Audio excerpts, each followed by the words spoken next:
I checked my phone and noticed I had 13 missed calls, all from my mother-in-law, Martha. Not again. While thinking about this, my phone vibrated once more. I answered, "Hello." Martha sounded angry. "Excuse me. Wasn't the allowance for this month supposed to be $3,000? It's overdue? Excuse me. I told you to send the allowance.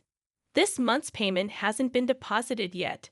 Martha ranted, ignoring my situation and only thinking about what she wanted.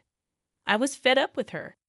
Even in this situation, she doesn't think about what she says and does, right?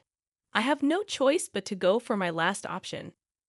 I gathered my thoughts and told my phone, "Your son has passed away, so I can't send an allowance anymore. I'm Jennifer Smith, 32 years old, a busy woman working at a major financial firm and a housewife. I got married about 2 years ago to my beloved husband, Mark, whom I met through our shared hobbies. His kind nature and warm smile drew me in, and we quickly developed feelings for each other. After a year of dating, we got engaged, both convinced that we were the best for each other. We lived together without major quarrels and decided to marry.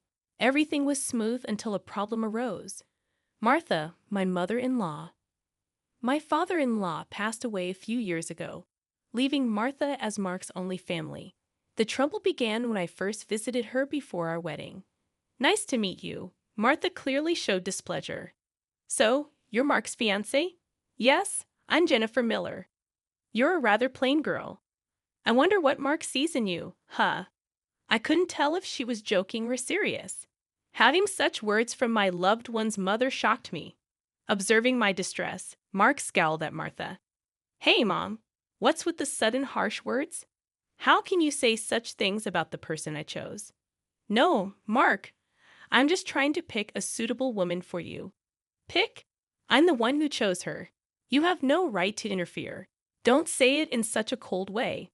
I'm just telling the truth because I care about you. If you were really thinking of me, you'd simply support us. Why can't you understand such a simple thing?" An argument unfolded between mother and son right before my eyes, making the air heavy. As it was my first meeting with Martha, I wasn't in a position to intervene. Despite the lingering awkwardness, we eventually conveyed our intent to marry. As we were leaving, Martha called out to Mark, sounding somewhat disgruntled. "Mark, can I have a word? You're going to keep that promise after you get married, right?" "What promise?" "You know about the allowance." "Ah, that. Yes, I'll be sure to take care of that. Can we not discuss it here, please?" "Well, I was just asking." The tension between my husband and his mother persisted, and discomfort hung thick in the air. In the car on the way home, I questioned Mark about the conversation he had with his mom as we were leaving. "Hey, Mark, about the talk you had with your mom." "Yeah, I should have told you about it, Jennifer. I heard something about an allowance. After my dad passed away, I've been sending money to my mom every month." "How much?" $2,000. "What? $2,000? I couldn't help but raise my voice in surprise. He sighed deeply and began to explain slowly. "Actually, my mom has a debt. She lost a lot of money at a casino a long time ago, and she's still paying it off. Her health isn't great these days, so she spends a lot of time at home. But she still needs money to live, right? But $2,000, isn't that a bit too much? If I try to lower the amount, she keeps calling me over and over. And no matter what, a mother is still a mother. I worry about her living alone." "I see. Mark is really devoted to his mother, but that makes sense. Since his father passed away, Martha has been the only family he has left. Regardless of her character, she's still his beloved mother. At that time, I only saw my husband as a kind person.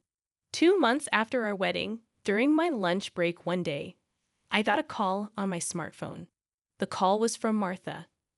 When I answered with a hello, Martha began to speak cheerfully. "Jennifer, long time no see. Can we chat for a bit?" "Yes, what can I do for you?" "Well, I was hoping you could start sending me money." "Excuse me?" I was so taken aback, I couldn't find words to respond. However, Martha seemed excited to continue the conversation. "You mentioned before that you're working for a financial company, right?" That means you have a good salary, doesn't it? Well, not exactly. What, you're lying to avoid giving me money? That's not what I mean. Then what is it? But Martha, you're still receiving financial support from Mark, aren't you? To my question, Martha responded defiantly. So what? Jennifer sternly expressed her feelings. Martha, getting $2,000 monthly support is a big deal. And yet you're asking for more. Really? You think so? If you were to send me an additional $1,000, I could avoid burdening Mark. What do you mean by that? Well, I have Mark as a guarantor for my debts. If I fail to make payments, the debt collectors will go after him. Do you understand? But aren't you using part of Mark's $2,000 to pay back the debt? I'm short. I haven't told Mark, but I have a significant amount of debt. Martha's tone made it clear that this was a fact. Even her husband was unaware of it. With future plans of having children, our expenses were set to increase. On top of that, taking over Martha's debt wasn't an easy task. But if Martha's payments fell behind and the debt landed on Mark, the interest would likely accumulate significantly by then. If I refused to send money, it would eventually become a problem for my husband. It seemed better for Martha to clear her debt now. Reluctantly, I agreed to Martha's proposal. All right, I'll start sending you money. Really? Good God, Jennifer. I knew you would say that. The total, with Mark's contribution, will be $3,000. But this means you can pay off your debt, right? Yes, of course. I should be able to pay it all off in about a year. You promise, right? You'll make sure to pay off all your debts? I get it. So I'll be expecting it from this month onwards. Martha ended the call abruptly. The combination of physical exhaustion from work and this emotional burden only added to my stress. $1,000 a month, that's going to be rough, but it's also to prevent future problems for us. After all, if Martha can't make a living, it will upset Mark as well. That night, I promptly reported the matter to my husband. He told me I didn't have to do this, but I had already given my word to Martha, and it was a decision made for our future well-being. Mark expressed his gratitude and understanding, wearing a sorry expression throughout. Time passed, and 2 years have gone by. The financial support we initially thought would last a year is still ongoing, and even now, we're sending $3,000 every month to Martha. Moreover, about 2 months ago, Mark fell ill and hasn't been able to work. He's on sick leave, receiving disability benefits, but it's much less than his previous salary. Last month, I managed to transfer $3,000 to Martha from my savings, but if this situation continues, it will be very challenging. Shockingly, Martha has not visited her sick son even once. Despite informing her about his hospitalization, she doesn't show up and only contacts me to ask, "You're still sending the money, right?" I was furious and decided to talk to Mark about it. Mark, listen. Isn't it wrong that Martha is only concerned about money despite your condition? We need to seriously consider what to do moving forward. Yeah, I've been thinking the same thing. I don't want to put more strain on you, Jennifer. This month, too, she's bombarding me with calls and messages, asking if we've sent the money yet. Can you believe it? How could she focus solely on money when her son is unwell? Mark expressed his frustration at his mother, his face showing signs of weariness. Then, with a sudden idea, Mark exclaimed, "I've got it," and flashed a sly grin. "What is it, Mark?" I inquired. "Well, this is our last option. I've thought of something unconventional." "Yeah, for my mom." "What?" Mark proposed a plan beyond my imagination. While it might be considered inappropriate, it appeared to be the only way to get Martha to comprehend. A few weeks later, Mark was discharged from the hospital. Since Martha hadn't responded to any of our messages, we didn't inform her about Mark's release. In the past 2 weeks, Martha had persistently demanded the money. While Mark and I were enjoying a cup of tea, a message popped up on my phone. Upon checking, I saw 13 missed calls from Martha again. As expected, my phone vibrated once more. It was another call from Martha. "Hello," I responded, activating the speaker microphone so that Mark could also listen. Martha immediately started shouting. Listen, where's the $3,000 for this month? Excuse me, that's right. The money for this month hasn't been transferred yet. Do you realize Mark is now? I began, but Martha cut me off, saying, I don't care if he's in the hospital or whatever. It's none of my business. You're working at a good place, right? You must have plenty of savings. Hurry up and transfer it here. Martha was yelling angrily. Eventually, she said something unbelievable. Listen, since you married Mark, if he can't pay, you have to pay me. Understand? If you refuse, I'll make you the guarantor. Got it? At that moment, something inside me snapped. She was openly expressing her demands without considering our situation at all. I had reached my breaking point with her. I had no choice but to resort to the last option. I firmly declared into my smartphone, Mark has passed away. I can't send you any more money. At these words, Martha blurted out a baffled what. This was the final step that my husband suggested, to lie to Martha about Mark's death and observe her reaction. If she showed any sign of sadness, reflected on her behavior, and apologized, we would continue to support her financially. But if she didn't reflect and demanded money, we would sever ties completely.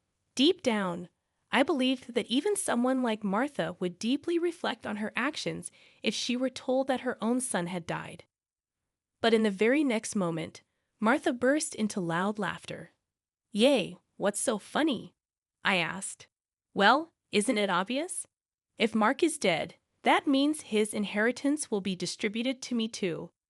Excuse me. I've been looking into it since I heard that Mark was sick. Listen here, 2/3 of Mark's assets are yours, but 1/3 is mine. I was at a loss for words. I never thought that when she first heard that her son was sick, she wouldn't look into treatment, but into how the inheritance would be divided. My anger surpassed. I was simply dumbfounded. My husband seemed to feel the same way, and as our eyes met, he slowly nodded. This was the signal to continue with the plan. Once again, I spoke firmly to Martha. Martha, did you hear what I said? Mark is dead. I heard it. What about it? Aren't you sad your own son passed away before you? You just make sure to send me some. I won't let you get away with not doing it. With a click, the phone line was cut off, and a dial tone echoed. I glanced at my husband and saw that he was shaking, his face red with anger. Mark, are you okay? I asked. As I asked, my husband looked into my eyes and said, I'm cutting ties with her. She'll likely come here eventually, demanding money. Let's wait until then, okay? But are you really okay with this, cutting off ties just like that? I inquired. Yeah, I have no regrets. After that call, she's no mother. My husband's eyes were filled with hatred, and I felt the same way. A person who only thinks about money over her own son's life is not family to me. A few days later, as we expected, Martha came to our house. For the time being, I decided to hide my husband in the next room and deal with Martha myself. Then Martha approached me with a face like a demon. Hey, give me Mark's inheritance right now, she demanded. Again with that. Anything else to say? He's already dead, isn't he? It's pointless to say anything now. Yet you never even visited him. What are you saying? Are you really his mother? You're so annoying. Give me the inheritance right away. I don't mind getting a lawyer. Speaking more would be a waste of time. Just as I thought that, my husband emerged from the next room. Seeing him, Martha let out a startled gasp, as if she had seen a ghost. Mark, why weren't you dead? Long time no see, Mom. Sorry, but the news about my death was a lie. Lie? How could you be so disrespectful? I wanted to confirm your true nature, Mom. I was curious about how you'd handle the allowance if your son died. But you turned out to be a gold digger, just as I suspected. I got that perfectly. What? How dare you call your mother a gold digger? Silence. I'm cutting ties with a toxic parent like you. Martha's mouth was agape at my husband's angry shouts. She could not come to terms with the fact that her own son was severing ties with her. What? What does this mean, Mark? It means exactly what I said. I can't consider someone like you as my mother. No way. Then what about the allowance? Do you really think I would? You're on your own with the debts. We're moving. Wait, please. If you do that, what about my living expenses? With tears in her eyes, Martha reached out to my husband. He forcefully shook off her hand, looked at her coldly, and said, I don't care about your living expenses. You have been living off us without even a single apology. I really understand your despicable nature now. Don't you dare show up in front of us again. No, wait, Mark. Are you going to abandon your mother? Ignoring her words, my husband seized Martha's arm and guided her to the front door.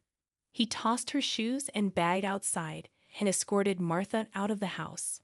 Martha created a commotion outside for a while but eventually disappeared, possibly unable to withstand the scrutiny of the neighbors. Despite her multiple attempts to contact us, we ignored all of them. Martha's number was set to be automatically rejected, and we completed our move. Regarding the issue of co-signing for the debts, it became invalid since Martha had made Mark the co-signer without his consent, absolving him of responsibility. Without the allowance from us, Martha seems to be leading a challenging life. It's only natural, given that she had been using the allowance for gambling instead of settling her debts. She still faces a substantial debt burden and is pursued by debt collectors daily. Unable to indulge in gambling anymore, she appears to be working tirelessly from dawn to dusk. It's unlikely that she will be able to fully clear her debts in the foreseeable future. She will have to keep working until she is physically unable to do so. This is entirely a consequence of her own actions. As for us, we are enjoying fulfilling days in our new home. My husband's health has stabilized, and he has returned to work. After some time, we discovered a new life growing in my belly.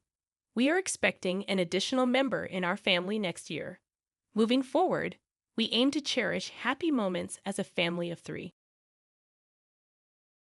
The mansion you've lived in for 3 years belongs to my daughter, Amelia, the one you just called a pathetic failure in front of this entire courtroom. My lawyer's words shattered the bankruptcy hearing as my parents' faces went from smug superiority to absolute horror, their hands trembling as they realized the worthless daughter they'd abused for years owned everything they thought was theirs. But the real question that made my mother faint wasn't about the house. It was when the judge asked why I'd let them live rent-free in a property worth $8 million while they treated me like garbage. I sat in the back row of the courtroom, invisible as always in my thrift store blazer and scuffed shoes, the same outfit my mother had mocked that morning when she'd seen me at the coffee shop, still dressing like a homeless person. Amelia? No wonder you can't keep a job, she'd sneered, loud enough for everyone to hear, before sliding into her Mercedes with my brother Connor.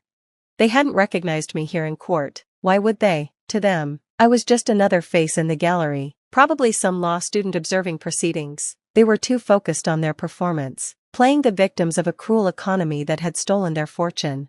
Your Honor, my father, Richard Hawthorne, stood in his Italian suit, the one he'd bought last month while claiming poverty. This situation is temporary. My son Connor's startup is about to receive major funding. We simply need time to restructure our debts.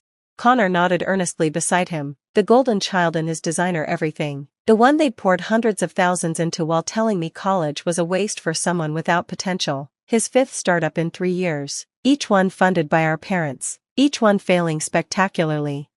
Mr. Hawthorne, Judge Martinez reviewed the documents. You're seeking protection for assets including a mansion on Hillcrest Drive, 3 luxury vehicles, and various investment accounts. Yet your liabilities exceed $12 million. Can you explain how you accumulated such debt? Mom, Catherine Hawthorne, former socialite, current professional victim, dabbed at her eyes with a handkerchief. We trusted the wrong people, Your Honor, financial advisors who led us astray, and we've had family obligations. Our son's businesses needed support. Family obligations. I almost laughed. The only obligation they'd ever felt toward me was to remind me daily that I was the unwanted accident who'd ruined their perfect family planning. Any other family members who might assist? The judge asked routinely. We have a daughter, Dad said dismissively, but she's not in a position to help, works minimum wage jobs, can barely support herself. Honestly, we've done enough for her over the years. Done enough, like charging me rent at 16 while Connor lived free. Like making me pay for my own food while they took Connor to five-star restaurants. Like telling me I should be grateful they didn't kick me out at 18. I see, Judge Martinez made a note. And this Hillcrest property, you've listed it as your primary asset, valued at $8 million. Yes, Mom said proudly, we've maintained it beautifully. It's our home, where we raised our family. Surely that counts for something. Indeed it does. My lawyer, Patricia Chen, stood up from the creditors section, which is why my client is particularly interested in its disposition. Your client? Dad's lawyer turned, confused. Which creditor do you represent? The owner of the property, Patricia said calmly, pulling out a deed. Hillcrest Drive doesn't belong to the Hawthorns. It belongs to Amelia Hawthorne, their daughter, the one they just described as barely surviving on minimum wage. The silence that followed was so complete you could hear the courtroom clock ticking. That's impossible. Connor was the first to speak, his face flushing red. Amelia's a nobody. She works at a bookstore. She takes the bus. She shops at Goodwill. All true, Patricia agreed. By choice. Ms. Hawthorne has lived modestly despite inheriting $50 million from her maternal grandmother 3 years ago, an inheritance her parents know nothing about because they never bothered to maintain contact with that side of the family. Grandma Chen, the one they'd forbidden me from seeing because she was new money and embarrassing with her immigrant background, the one who'd built a tech empire from nothing and remembered the granddaughter who snuck over to visit despite her parents' rules. 50 million? Mom's voice cracked. She gripped the defendant's table, swaying. Correct, which she's used quite wisely, including purchasing the home you've lived in for the past 3 years. You might remember when you were forced to sell your previous mansion due to Connor's fourth business failure? A mysterious cash buyer appeared, offering full asking price? I watched the recognition dawn on their faces. That was, Dad's voice failed him. Your daughter, yes, she purchased it and allowed you to live there rent-free, a kindness you've repaid by telling everyone she's a failure, a disappointment, a burden you're still somehow carrying. But why? Connor demanded, turning to scan the gallery, finally spotting me in the back. Why would you let us live there? Why pretend to be poor? I stood up slowly, meeting their eyes for the first time in years without flinching, because I wanted to see who you really were when you thought I had nothing to offer, when there was no inheritance to chase, no money to manipulate me for, just your daughter, struggling like everyone else. Amelia, Mom started, her voice suddenly honey-sweet. Darling, there's been a misunderstanding. No misunderstanding, I interrupted. You made it clear every day. When you invited Connor to family vacations but told me I couldn't afford to go. When you threw him elaborate birthday parties while forgetting mine. When you paid for his MBA but told me community college was too expensive. We were trying to motivate you, Dad attempted. Tough love. Love? I pulled out my phone, scrolling to one of many saved voicemails. Let me refresh your memory. My mother's recorded voice filled the courtroom. Stop calling here asking for help. You're 25 years old. Figure it out yourself. Connor needs our support for his business. You're just a drain. Always have been. I wish we'd stopped at one child. Mom went white, then red, then white again. That was last year, I noted. When I called to tell you I'd gotten promoted to manager, you assumed I wanted money and hung up before I could share the news. Your Honor, Patricia interjected. My client is prepared to call in the debt on the property immediately. The Hawthorns have 60 days to vacate unless they can purchase it at current market value. $8 million? Connor laughed hysterically. We're in bankruptcy court. We don't have $8.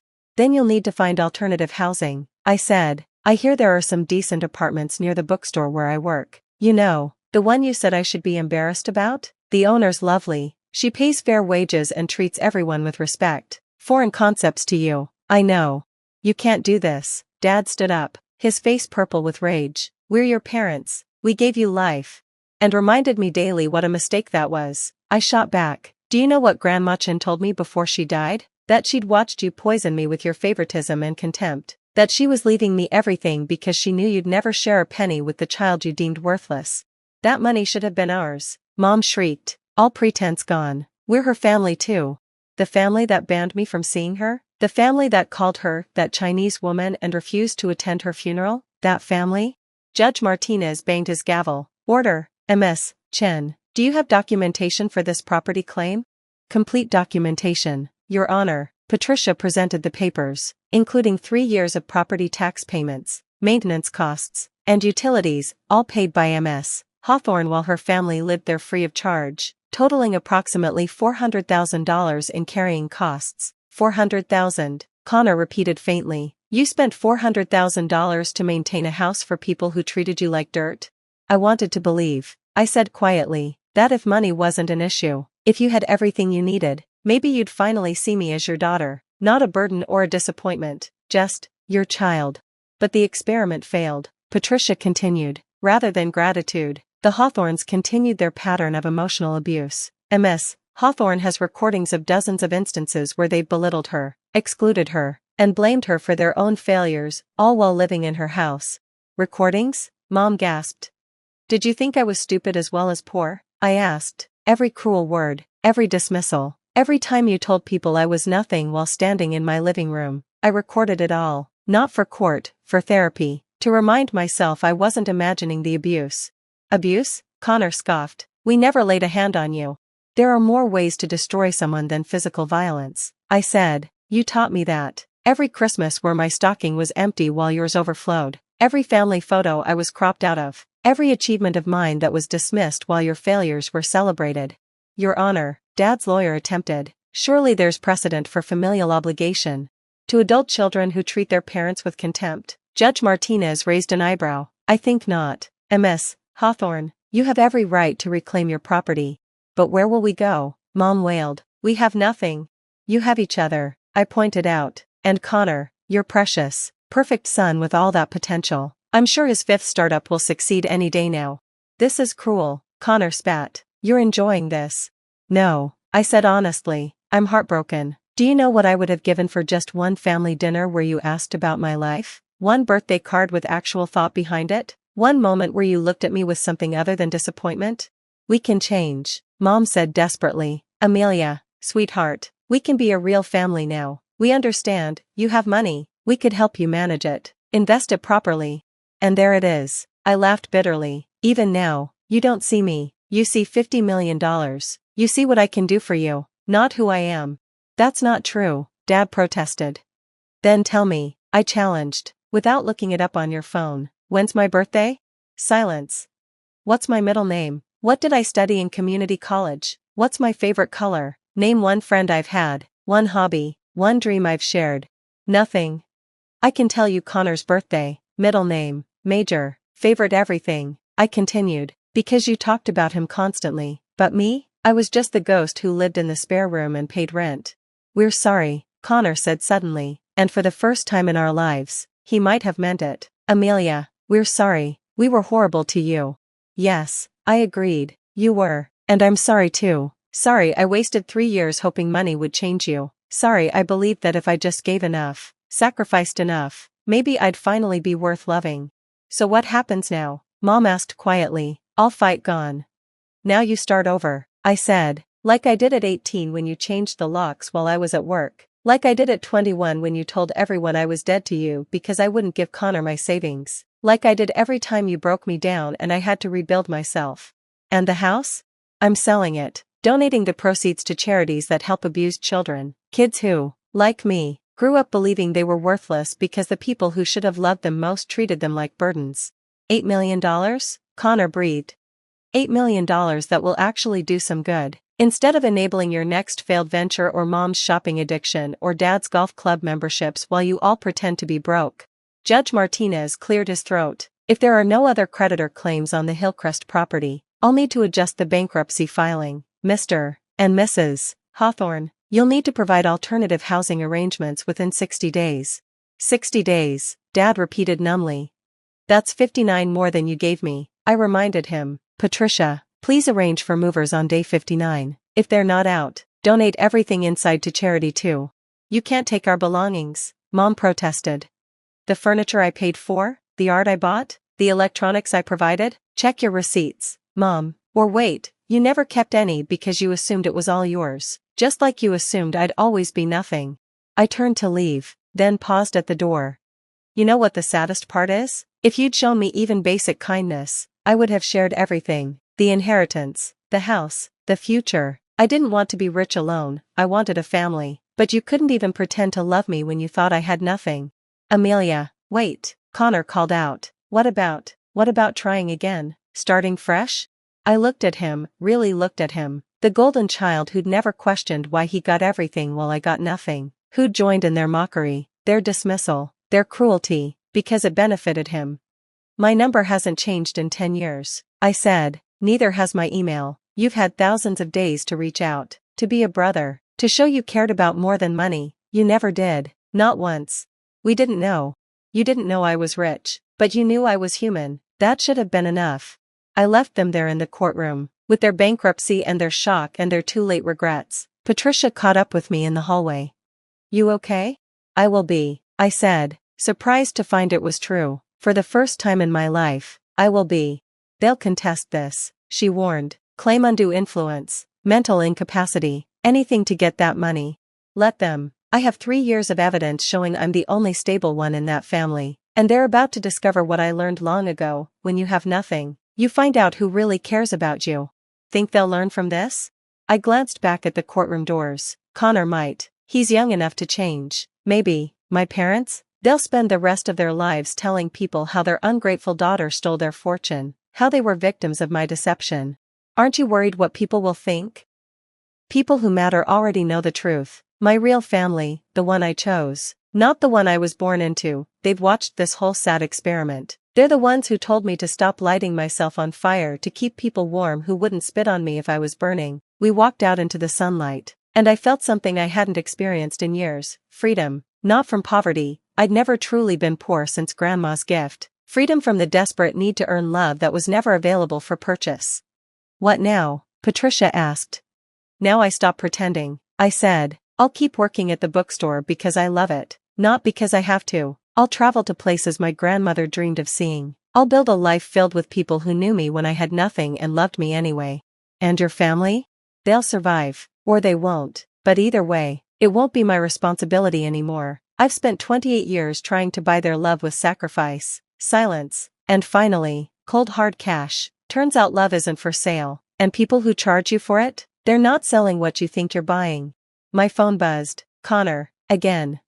This time, I didn't delete it immediately. I read it. I remember your birthday, October 15th. Your middle name is Grace. You studied literature because you love stories where outcasts find their place. Your favorite color is the blue-green of Grandma Chen's jade pendant, the one Mom sold without telling you. I remember. Amelia, I just never thought it mattered. I'm sorry, I learned too late that it was the only thing that mattered.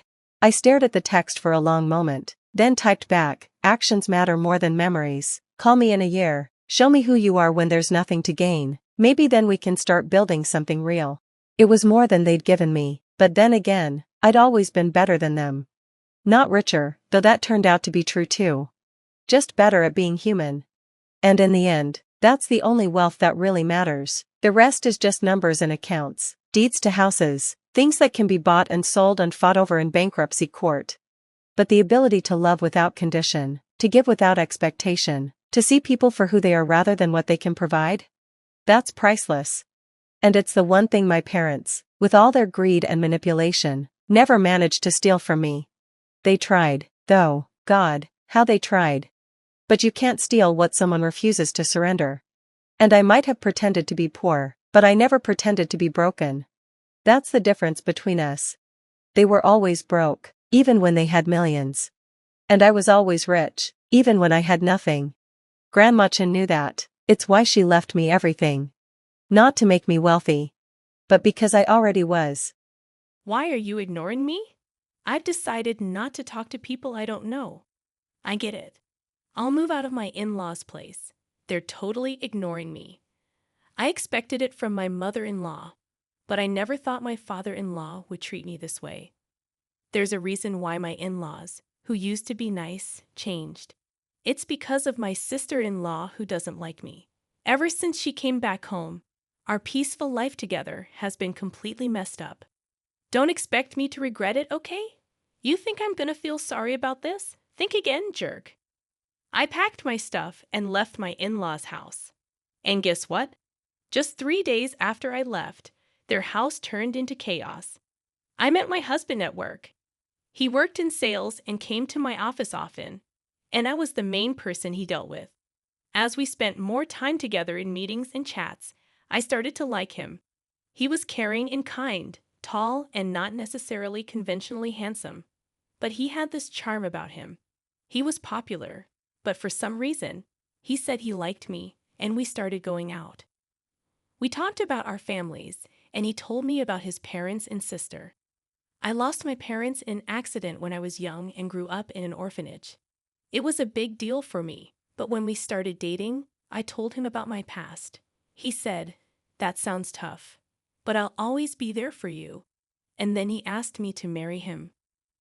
Right from the start, my husband wanted us to get married, so he quickly introduced me to his parents.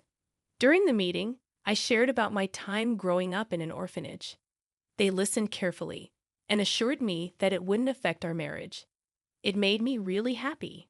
They even said that my background had no bearing on being part of their family, which warmed my heart. Only my sister-in-law, who was very close to her brother, seemed surprised, asking, "You grew up in an orphanage?"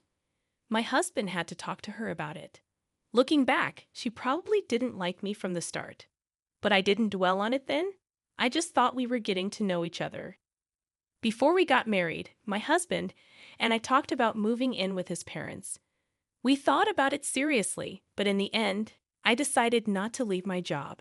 It turned out my husband was going to be transferred soon anyway. I thought about quitting to go with him, but my career was going strong, and I had just been given more responsibilities. After discussing it, we decided he would move alone.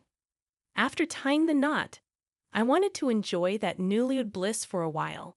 I even casually thought about visiting my husband during long weekends for a little getaway. The idea of moving in with my in-laws right after marriage seemed a bit daunting, but my husband probably felt more comfortable living with them. Plus, he likely wanted to reassure his always worried mother by having us all under one roof. Since I lost my parents early on, I'd always longed for a family, so living with them didn't sound too bad. Besides, my in-laws had always treated me kindly, and I'd grown fond of them. Juggling work and my responsibilities as a daughter-in-law was tough, but having a family made me happy and fulfilled. Then one day, my father-in-law approached me with an unexpected request. This marked the beginning of some tension in our seemingly happy living arrangement. It was a time when my overly anxious mother-in-law, who tended to be a bit controlling with my father-in-law, was out shopping. I was about to start cleaning on my day off when my father-in-law asked to talk to me. "What's up?" "Well, I don't want my wife to find out, but I'm taking a leave from work." "Wait, a leave?" He explained that he'd been having issues with his boss and colleagues, and his health had gotten so bad that he had no choice but to take time off. My mother-in-law is generally a kind person, but she's always on edge and a bit obsessive. Living with them, I started to notice her anxious habits and how my father-in-law walked on eggshells around her to avoid upsetting her. He had always been slim, but looking back, I realized he had lost even more weight recently. It would have been comforting if my mother-in-law showed genuine concern about his weight loss. Instead, when he took a sick day for a cold before, she commented, "A cold. Everyone else at your level is already at the top. It's because you're always taking time off for silly reasons like colds. That's why you're not getting promoted." Rather than being caring, she was the type to be critical.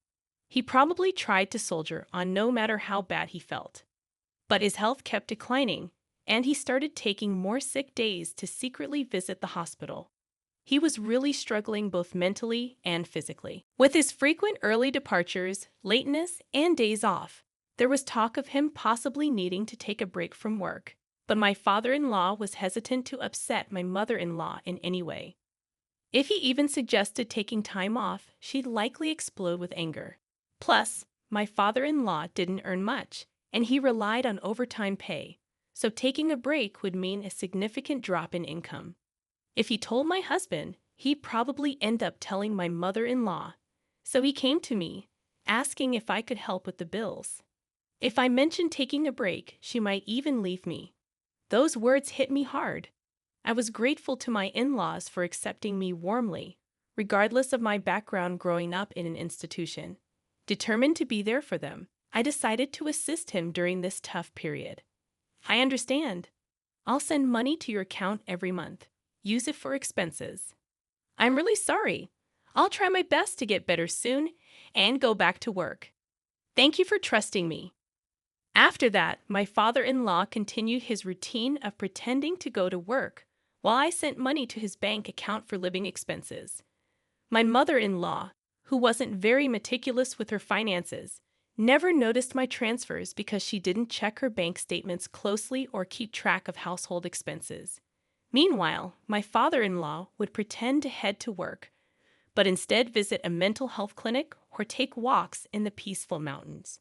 Over time, his health seemed to improve. I hoped he'd be back to work soon, but then something unexpected happened.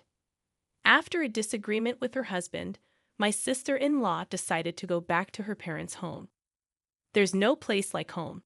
I felt like I was going crazy living with that idiot husband of mine. I'll be staying here for a while. Can you make meals for me too? I knew right from the start that my sister-in-law wasn't fond of me. At our first family gathering, my husband was visibly upset because of her obvious disapproval. During our wedding, she wore a sour expression the whole time and even told me straight to my face, "My brother looks great, but you? He could have done better." She didn't hide her disdain for me, mentioning that it was embarrassing that I grew up without parents to attend the wedding. However, since she got married before us and had already moved out, I figured our interactions would be limited. That's why I thought living with them wouldn't be too bad. If she had still been living at home, I wouldn't have even considered moving in, knowing I'd have to deal with her constant criticism. Despite her stern attitude towards my father-in-law, I assumed her stay was temporary because of her marital issues and expected her to leave within a few days. My mother-in-law had always been kind to me, and even when my sister-in-law made snarky remarks, I trusted that my mother-in-law would stand up for me. But I was mistaken. One evening, when I came home from work, my mother-in-law's demeanor seemed off. "Is everything okay?" I asked. She seemed distant, not engaging in our usual conversation. When I inquired, she said, "Did you know you've been speaking ill of me behind my back?" "What? I've never said anything negative about you. You've always treated me well, and I'm genuinely grateful. Why am I saying anything bad? You've been acting like the perfect daughter-in-law, but you've been gossiping about me in secret." "Fine, whatever," I replied, and she left the room. As she walked away, my sister-in-law smirked. "Looks like you've fallen out of favor. Did your true colors come out? Your upbringing in an institution is really showing, huh? It's better not to gossip about people." "I haven't said anything bad about her." "Oh, it seems the neighbors heard you. When I returned after so long, they mentioned that you've been constantly criticizing her." "What? Who? Are these neighbors?" "Well, it's been a while since I got married and moved out, so I've kind of forgotten their names. I never said any of those things. Stop making things up." "Oh my, how rude of you, Mom. You're accusing me of lying and bullying," she said, storming into my mother-in-law's room. From that moment on, my sister-in-law's nasty behavior only got worse. She accused me of telling her to sleep in the hallway and take the last bath because she's just a guest. She nitpicked about every little thing and complained to my mother-in-law. Each time, I had to defend myself, explaining that I hadn't said or done any of those things. But my mother-in-law seemed completely swayed by my sister-in-law's words, falling under her influence. My sister-in-law carried on as if she had no intention of leaving anytime soon, leaving me worried sick as I headed home with a heavy heart. "I'm back," I announced, hoping for the usual warm greeting from my mother-in-law. Instead, there was silence. "I'll start dinner," I said, stepping into the living room, only to be greeted by a shocking sight. Normally, my sister-in-law would rush me to prepare dinner, but now my mother-in-law, father-in-law, and sister-in-law were all enjoying sushi together. Surprised, my sister-in-law remarked, "Looks like someone who's not part of the family is home. You're not planning on having sushi, are you?" Without a glance in my direction, my mother-in-law continued eating while watching TV. "If you wanted sushi, you should have said so." I hurried back after shopping. "Huh, no one mentioned that," I sighed. "Hey Mom, Dad, I hung out with my friends today and brought back some delicious pudding. Let's enjoy it together." My sister-in-law chimed in, ignoring me completely as they all began eating the pudding. Exhausted from work and lacking the energy to confront them, I retreated to my room without eating. The next day, my sister-in-law mentioned she was meeting friends and asked if I could drop her off at the station. I declined, as it was a work day, and we weren't heading the same way. Come on, take a day off. It's not a big deal. Your dear sis-in-law just wants a lift. She hasn't had much fun since getting married, right? Can't you be a bit nicer? Respectfully, didn't you go out with friends last night after a late call? It seems like you've been going out almost every day since you got back. I have work. Please take the bus or train, I replied.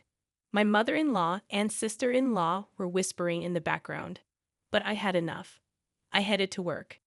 That night, however, the moment that convinced me to leave happened. I was delayed at work and returned home after picking up groceries, expecting some sort of scolding. It had been raining heavily when I left the office, and I was soaked even getting in and out of the car. I wondered what unpleasant surprise awaited me at home, but when I arrived, the three of them were eating takeout just like the day before. No greeting, as if they hadn't even noticed I'd returned. But I've grown accustomed to this treatment. Glancing towards the courtyard from the hallway, I noticed something placed in the center of the garden. Upon closer inspection, it was my belongings. A designer bag I bought with my first paycheck, shoes that were a birthday gift from my husband, and even my work computer, now soaked. Shocked, I stood frozen as my sister-in-law smirked and remarked, "Having a stranger's things in the house was gross, so I got rid of them." Flaunting a designer bag like that? How arrogant. Neither of my in-laws said a word about her appalling behavior. Why didn't you intervene? What have I done to deserve this treatment? Do you truly believe her lies about me badmouthing and bullying her? Aren't you angry with her for what she did? My mother-in-law avoided eye contact, remaining silent. Why won't you speak up? I can't talk to strangers. I can't be friendly with someone who isn't family, she finally replied, still refusing to acknowledge me. My sister-in-law grinned, waiting for my response. And where's my father-in-law? I'm the one supporting him during his time off. I'm the one contributing to the household finances. Yes, I did it out of gratitude, but shouldn't he stand up for me now? Surely, he would be on my side. Hoping for some support, I looked to him, but he brushed past me without a word and retreated to his room. That was the final straw for me. I've had enough. Are you upset? I'm sorry, but let's be honest. I never liked you from the start. What with your background growing up in an institution? Just don't regret this like I would loser. I gathered my belongings and prepared to leave immediately. Only my father-in-law seemed flustered, realizing he depended on me financially. Yet he made no attempt to stop me or defend me. I was utterly disillusioned by his indifference. I drove to my husband's distant work assignment, eager to leave the turmoil of my in-laws' house behind as soon as possible. Throughout the journey, I never once opened up to my husband about what had been happening. I doubted my mother-in-law had informed him about my sister-in-law's return. If he had known, he would have surely reached out to me, aware of the strained relationship between us. Yet my husband never mentioned anything about my sister-in-law in his calls or messages. While I didn't sense anything unusual in my husband's behavior, I couldn't shake the feeling that he might be influenced by her, fed lies about various matters. Even now, as I made my way to him, I couldn't shake the fear that he would treat me with the same indifference as the others.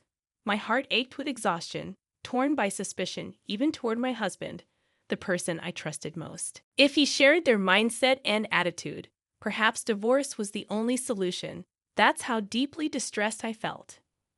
When I arrived at his out-of-state apartment, he hadn't returned yet, likely caught up with end-of-month work obligations.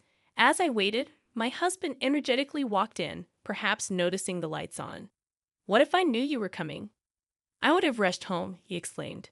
"What a pleasant surprise. Just seeing your face."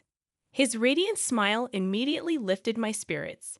The relief of seeing him genuinely happy to see me, combined with the lingering humiliation from my in-laws' home, overwhelmed me, and I couldn't hold back the flood of emotions any longer. Tears streamed down my face as I broke down in his arms. What's wrong? Did something happen? Please tell me, my husband implored, clearly unaware of the treatment I endured at his parents' home. Gathering myself, I knew I needed to explain everything to him clearly. I recounted the whole ordeal.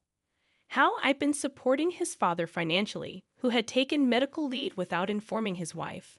How his sister had returned and poisoned his mother against me with lies. How they treated me as an outsider, ignored me, and left my belongings out in the rain, ruining them. Through tears and pauses, I laid it all out for him. Finally, I made it clear that I had no intention of ever going back to that house, and if he couldn't support me on this, I'd seek a divorce. My husband apologized for being too preoccupied with work and not checking in on me more often, expressing regret over his family's behavior toward me. You don't have to go back there or even speak to them, he assured me. Even if I were to forgive them, I'm cutting ties with my parents and sister. He also vowed to stop providing financial aid to his father.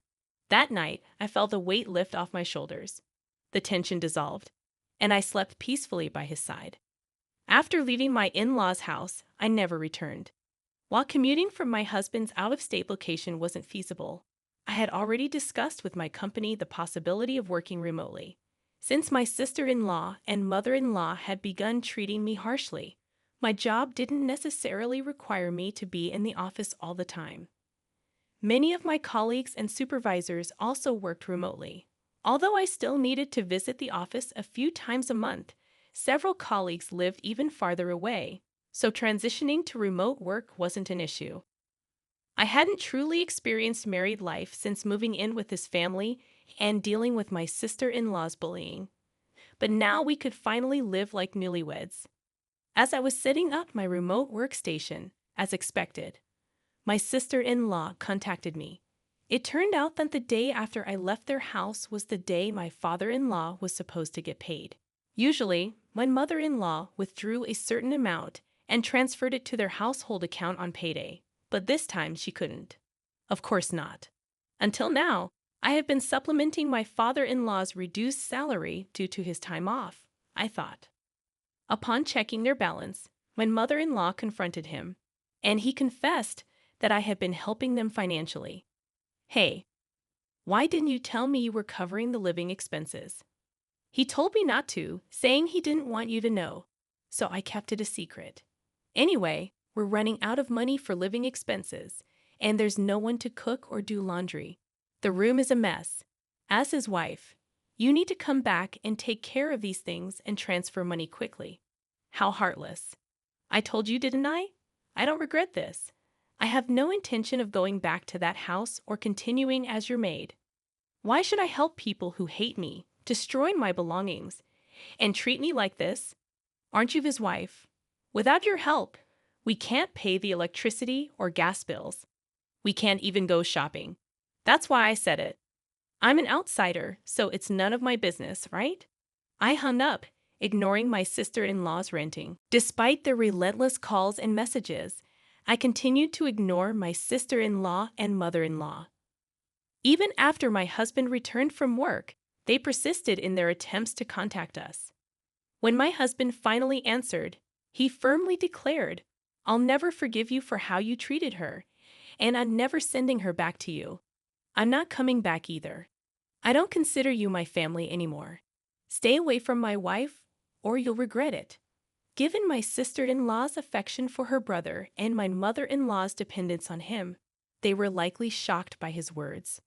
A few days later, my father-in-law reached out, pleading for continued financial assistance.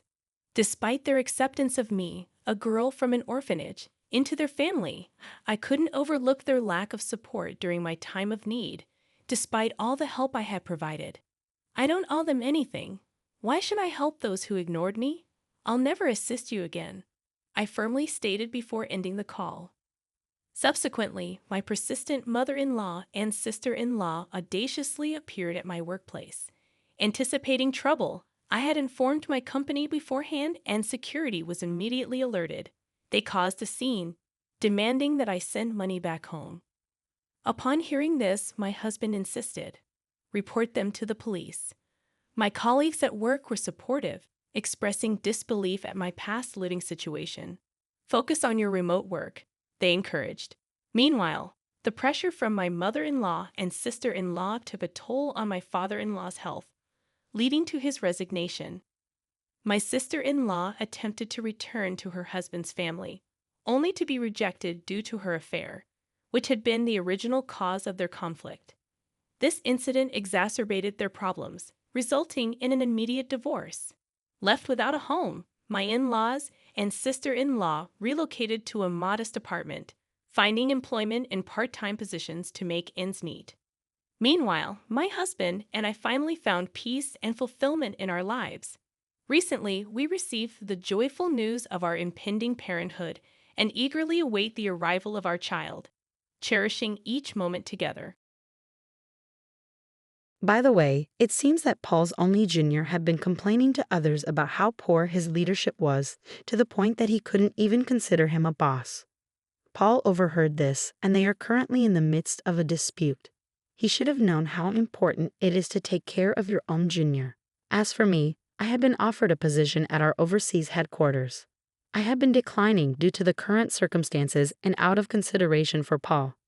But I finally decided to take on the opportunity. I'm currently preparing for my transition. I've been causing my father some worry, but we've started practicing video calls so we can keep in touch when I'm abroad. I am content because I'll be able to pursue the job that I have been dreaming of since I was a child. It's time to give it my all. Paul hardly ever helped with household chores, but Michelle didn't mind.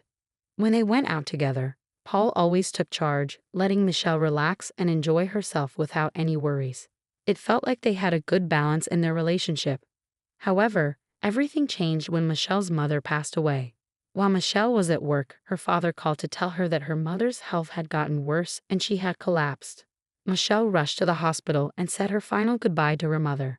She decided to stay with her father to arrange the funeral. When she called Paul, he said he couldn't leave work suddenly. He missed the wake and only made it to the funeral, but it seemed like he hadn't prepared to dress appropriately for the occasion. I had to quickly find him clothes to wear, but he complained a lot, saying I should have done it earlier. With all the sadness and business of arranging the funeral, I couldn't handle Paul's complaints, so I ignored them.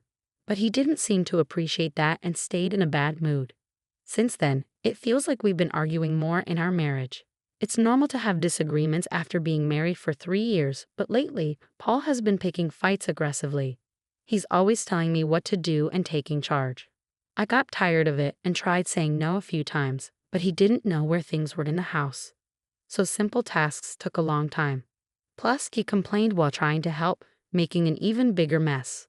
Eventually, I realized it's easier if I just do everything myself. I didn't always do everything Paul asked. I handled some things myself to make my life easier. I mentioned preparing for my mom's first death anniversary gathering next week. Okay, I said, and Paul grumbled, oh, I have an important meeting that day. What should I do? I've told you about this gathering well ahead of time. How could he suddenly say he couldn't make it? What? You're not coming.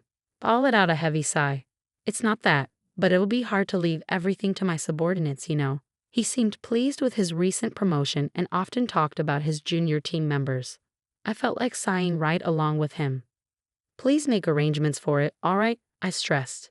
It was the day before my mom's first death anniversary gathering. When I returned home from work, Paul was sulking in the living room, drinking beer. Sorry, I'm late. Had to do overtime, he mumbled. I figured he was upset because I was late, delaying dinner. I've been waiting here for an hour, just as I expected. But it's only an hour, right? If he couldn't cook, he could have bought something. I did tell him when I'd be home. He could have taken some initiative. Holding back my frustration, I handed him a takeout box. I thought cooking would take too long, so I got this on my way home.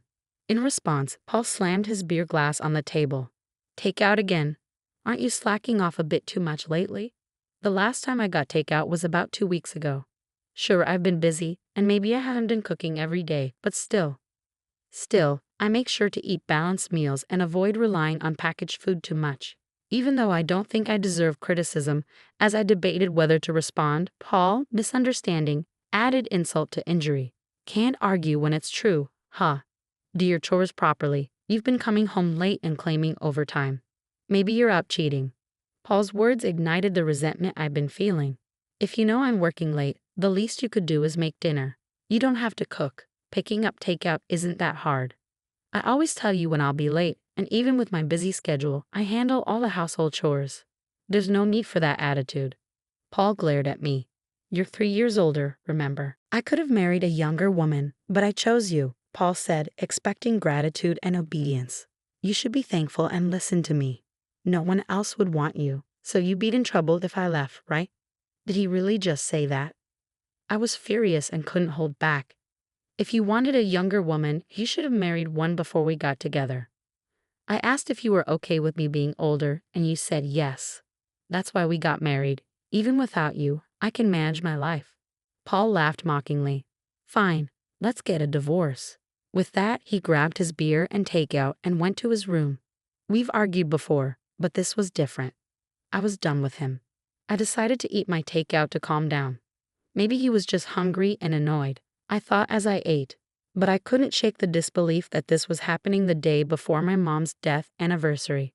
After a while, I called out to Paul from outside his room. We need to leave by 8 a.m. tomorrow, so I'll wake you up around 7. There was no response, but I felt he was awake. With that said, I went to bed. The next morning, when I woke up early, Paul was already gone. The bags I packed were still in the room. He hadn't left for the gathering without me. Where did he go? I called his phone, but he didn't pick up. He didn't respond to my texts either. With no other option, I left a voicemail and started getting ready to leave alone. I finally reached Paul while waiting for the train at the station. I have a meeting. Can't leave it to my juniors, was all he said before the call ended abruptly. I was overwhelmed with a mix of anger and resignation, feeling stunned and bewildered. Before I could dwell on it further, the train arrived, burdened with luggage meant for two. I boarded alone. Upon reaching my father's house, he asked anxiously, "Where's Paul?" Seeing my father's sadness since my mother's passing, I didn't want to add to his worries. Taking a deep breath, I forced a smile and replied, "Sorry, he got called into an important meeting." He was supposed to come, but with his recent promotion, it sounded crucial, so I encouraged him to prioritize it. My father nodded in understanding. I understand. He's working hard. It's disappointing not to see him, but your mother would understand. Let him know he's always welcome here. His words stung a bit, but I maintained my smile throughout the day. With no word from Paul and the night growing late, I didn't reach out to him either. Planning to stay the night and return home the next day as planned, I saw no need to contact him. Though it felt childish, I thought about making him his favorite dish, hamburgers, tomorrow. With that in mind, I went to bed. The next day, I left my father's house and got home around noon. Before going grocery shopping, I wanted to drop off my bags. As I entered the living room, I saw Paul had left dirty laundry lying around, as usual. I sighed, thinking he still hadn't learned how to use the washing machine, and tossed his laundry in with mine. Taking a break and returning to the living room, I noticed something on the table. As I got closer, I couldn't believe what I saw, divorce papers already signed by him. Why? I stared at the papers in disbelief. Was this his way of asking for a divorce? I grabbed my phone from my bag. It should be Paul's lunch break. I wasn't sure if he'd answer, but to my surprise, he did. As soon as I called, I asked, "What's the meaning of these divorce papers?" Paul laughed and replied, "What's there to question? It's exactly what it seems.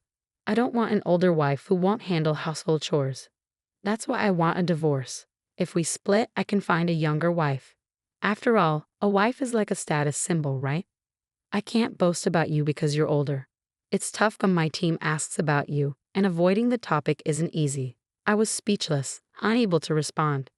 "If you want to avoid a divorce, start doing your chores properly. I'll be home as usual today, so make sure to get some beer, all right? If you disagree, take the divorce papers to court. It's your call." With that, he hung up, leaving me in shock, unable to utter a word. Paul probably assumed I'd comply if he said that. I only did the chores because I disliked having to ask or beg him. He must have believed I did it to keep him from leaving me. Perhaps he thought I wouldn't stand up to him because he's the dominant one. Being married to a younger husband might seem glamorous to some, but in reality, there's nothing remarkable about it. I often emphasized his youth, but in truth, he's average in looks, personality, and income. There's nothing particularly special about him. Labeling him as younger was simply convenient. When we married, I worried about the age gap, but now that we're both in our 30s and he's just 3 years younger, it doesn't seem significant. If there were a larger age difference between us, perhaps I feel differently. It's disheartening to constantly be labeled as the older wife when we're practically the same age. Determined to take action, I grabbed my bag and headed straight to the family court. Submitting the divorce papers brought a sense of relief, signaling the end of our relationship. I realized I could live without Paul. With newfound freedom, I felt lighter and decided to request a few days of paid leave from my boss. Luckily, work had just slowed down, and he granted me a week off. Now divorced, I needed to organize my belongings. With minimal possessions, cleaning up was a breeze. I stored larger items in a storage unit, packed essentials and clothes in my car, and spontaneously decided to visit a hot spring resort. Since it was the off-season, I found a cheap hotel for my stay without any hassle. Driving with excitement, I indulged in the hot springs and relaxed in my room, only to be interrupted by a ringing phone. "Michelle, I asked you to get beer, didn't I? Where are you?" It was Paul's usual time to return home. I chuckled, recalling his words. "I'm at a hot spring resort." "What? A hot spring resort? Why? What's going on?" "Didn't you say to file the divorce papers if I didn't agree with you?" I pictured my ex-husband flustered, and my laughter grew. "Wait, did you really file them?" "Yes, I did." "Why?" "It was your suggestion, Paul."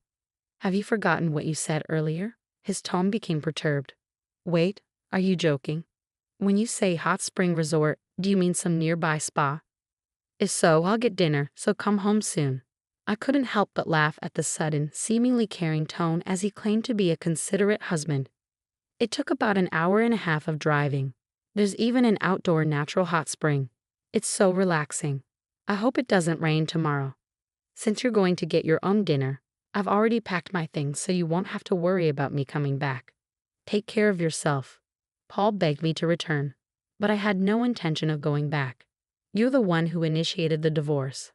Have you forgotten? It was obvious you were using divorce as a threat to control me. I told you, I can manage without you.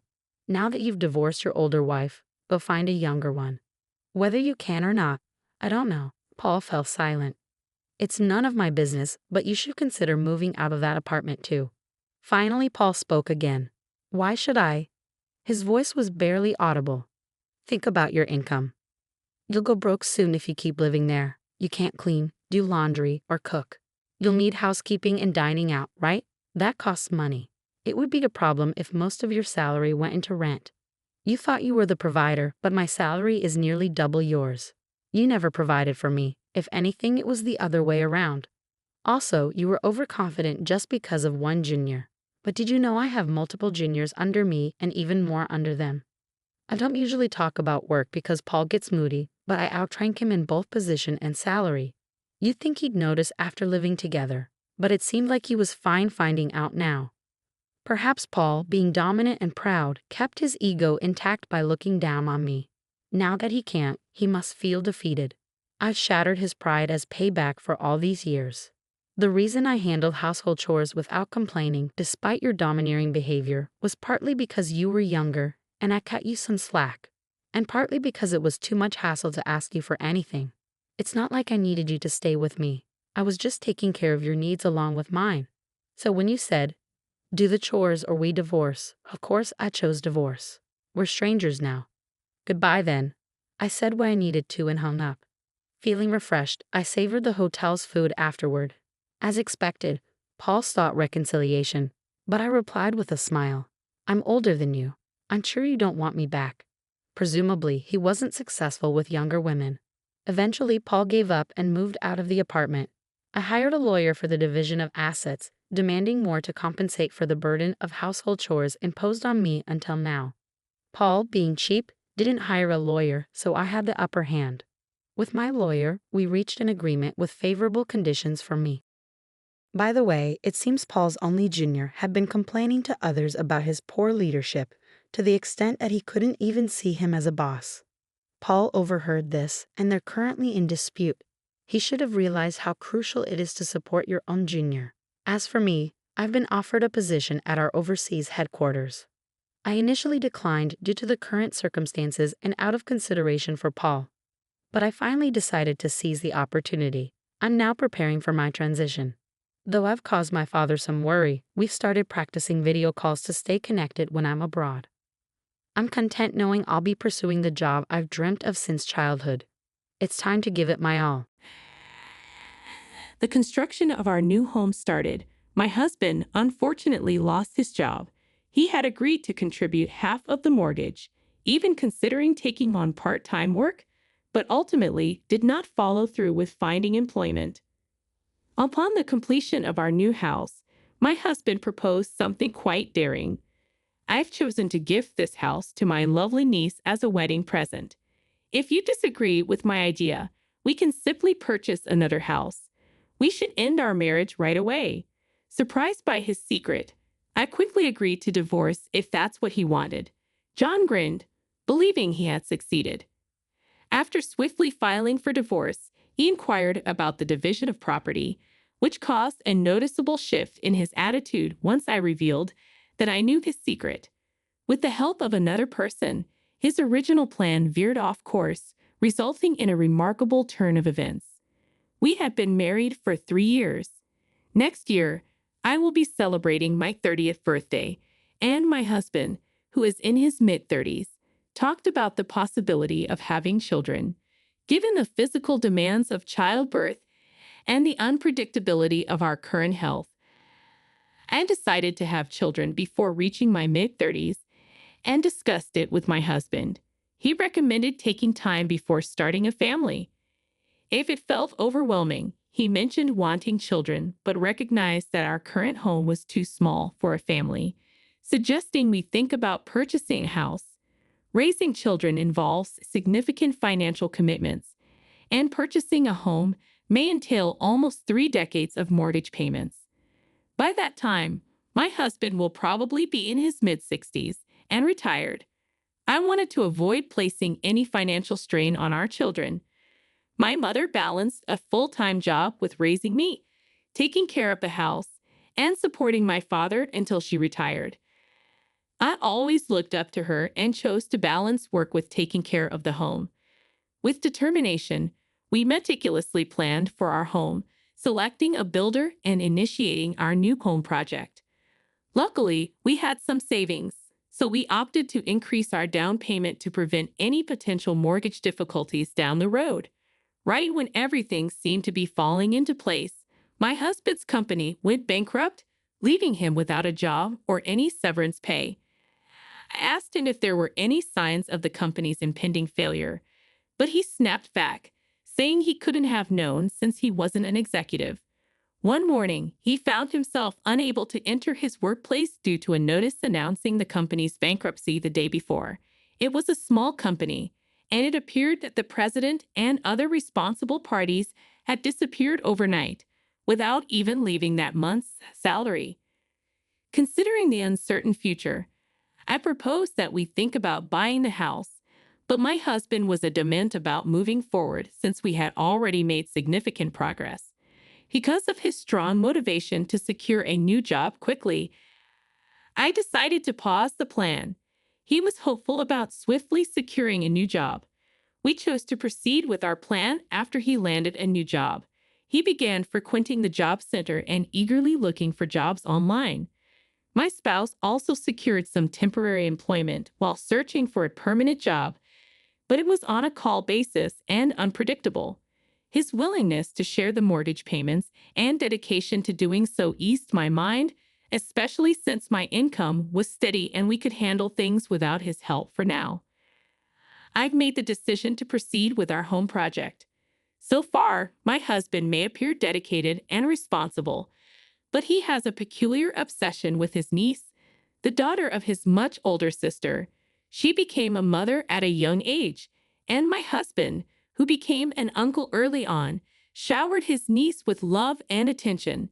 Even though they lived far apart, during occasional visits, he would generously send expensive gifts and give her money that exceeded expectations. On one occasion, he even surprised her with a Christmas present of $1,000, which I thought was too much. When unexpected expenses arose, he chose to prioritize gifts for his niece over our budget, causing me to question his priorities. His kindness toward his niece often left me dismayed. Currently without a job, he didn't use our savings for his niece, but spent extended periods outside, supposedly looking for work, coming back home later than when he had a job. Although his enthusiasm to secure a job was admirable, he started to neglect our home project, leaving all decisions to me. He requested that I take care of all the paperwork, with the intention of having only his name on the joint ownership. I kindly prompted him to take an interest in our home, and he reacted with frustration, mentioning his exhaustion from searching for a job. I was concerned that he might later claim that because I made all the decisions, I should be accountable for the mortgage payments. When discussing payment arrangements, he preferred to maintain his personal savings until securing a job, focusing on future emergencies rather than immediate needs. He strongly suggested that I take over the mortgage payments for now, which seemed much more convenient for him than our original agreement. I asked him to sign a loan agreement for the duration I would be covering the mortgage, wanting to establish my position. He kept expressing his concerns, but eventually agreed when he understood that pushing him about his job search could cause problems. John has promised to reimburse me for half of the mortgage payments I covered while he was unemployed once he finds a new job. I managed to obtain his signature on the agreement and kept it safe in a place where he wouldn't stumble upon it. However, there were several occasions when the commitments we first made unraveled before our new home was finished. First, John, who had mentioned he would secure a job swiftly and wouldn't be selective, struggled to find employment as the completion of our new home neared. In addition, he turned down multiple offers from the temp agency he signed up with, providing different reasons. Hated the idea of supporting a husband who made no effort, so I pressed him to find a job many times, but he always dodged the issue, leading to more arguments. During this time, our new home was finished and prepared for us to move in. However, given the circumstances, the idea of moving in with John appeared challenging. Actually, I had collected different pieces of information since he lost his job, such as his ongoing struggle to secure employment. I have several things I'd like to confirm and discuss. When John was heading to the job center, I went up to him as usual. "Would you like to spend today with me?" I mentioned to him that there was something important I wanted to discuss. John attempted to steer the conversation away, emphasizing that securing a job was his main focus. He suggested discussing it later, pointing out that skipping a day at the job center wouldn't make a difference, especially since it was uncertain if he had any interviews lined up. I stood my ground, insisting that he pay attention to me. John made a bold statement. "A nagging woman isn't cute. You know what? Hey, I have something to share with you as well." I thought I could be patient, but since it's positive news, now is the perfect moment. My niece is getting married, and I've chosen to gift her the new home. We can divide the mortgage and continue making payments jointly. I was surprised by his generous gestures towards his niece in the past, but giving her a whole house, why did he decide on something so important without talking to me beforehand? This was the first time I heard about his niece's upcoming wedding. I haven't consented to this. Is this a decision you can make independently? Inquired further. After that, John threatened divorce if I disagreed. He mentioned the idea of constructing a new home, but there has been no progress so far. He was unable to find a job. However, he continued to make vague commitments about securing employment. Although his words seemed believable, his behavior did not align. I chuckled in amazement at his words, as I had already expected his outlandish idea of giving a whole house to his niece. That matter must be related, right? I was curious to see his reaction, so I asked him a lot of questions. "Are you kidding? Currently, I am not employed. You're generously giving your niece a house that still has a mortgage on it. Do you think she'd be pleased with that? How could someone think of giving away a house that we're still paying a 30-year mortgage on? Furthermore, presenting a house with an outstanding mortgage as a gift for a celebration appears to be transferring a significant financial responsibility, which is quite shocking. I'd also inquired about what this meant for our plans to start a family, considering we bought the house for when our family expands. John confidently replied to my questions, stating he wouldn't be affected by a divorce. He'd avoided answering my questions and only mentioned the possibility of divorce without providing any explanation. It felt like we were from different worlds, making conversation nearly impossible. There were several topics I had planned to talk about, but it turned out that John was more difficult than I had expected. I was considering discussing divorce, so I quickly agreed to his suggestion. If you agree to my terms, including leaving the house and finalizing our divorce, I will listen to anything, John said. You can go ahead and file the divorce papers first. But I prefer to settle the division of property after the divorce is officially finalized. I also want to get ready for living on my own, so let's sort everything out once you calm down, I told him. John was amenable, stating he would adhere to my requests as long as he could initiate divorce proceedings right away. Actually, my intention to get ready for living alone was just an excuse. I have one more thing to take care of. I informed John that I required some time to get ready for living by myself as a tactic to delay without him catching on. After some time, I finished all my pending tasks and was just waiting for the perfect time to reach out to John. Then, maybe feeling a bit antsy or stumbling upon something, he reached out to me initially. How can I help you today? Why is our new home being listed for sale? That was meant to be a present for my niece, and it's something we both own anyway. He was upset over the phone, accusing me of selling our jointly owned home without his knowledge and refusing to listen to anything I had to say. After allowing him to express his feelings, I replied, I was aware that you were attempting to shift all the payments onto me. Did you actually believe it was still jointly owned? You seemed very eager to get a divorce. I assumed you would have double-checked that detail. When you requested joint ownership, it was arranged accordingly. But I decided to change the ownership because I was concerned that he would avoid payments and try to claim the house as his own. After the house was completed, he began acting strangely, believing he could keep his true intentions hidden. He adamantly claimed the house was for his niece, convinced that no one suspected him. I managed to pay off the entire mortgage using my savings. Little did John know, my parents had sold the land inherited from my grandfather to provide cash for a payment. My parents always preferred purchasing things outright instead of taking out loans, which they considered to be uncertain and risky. They helped me out financially so I could purchase the house outright. I had thought about taking their advice, but then John lost his job.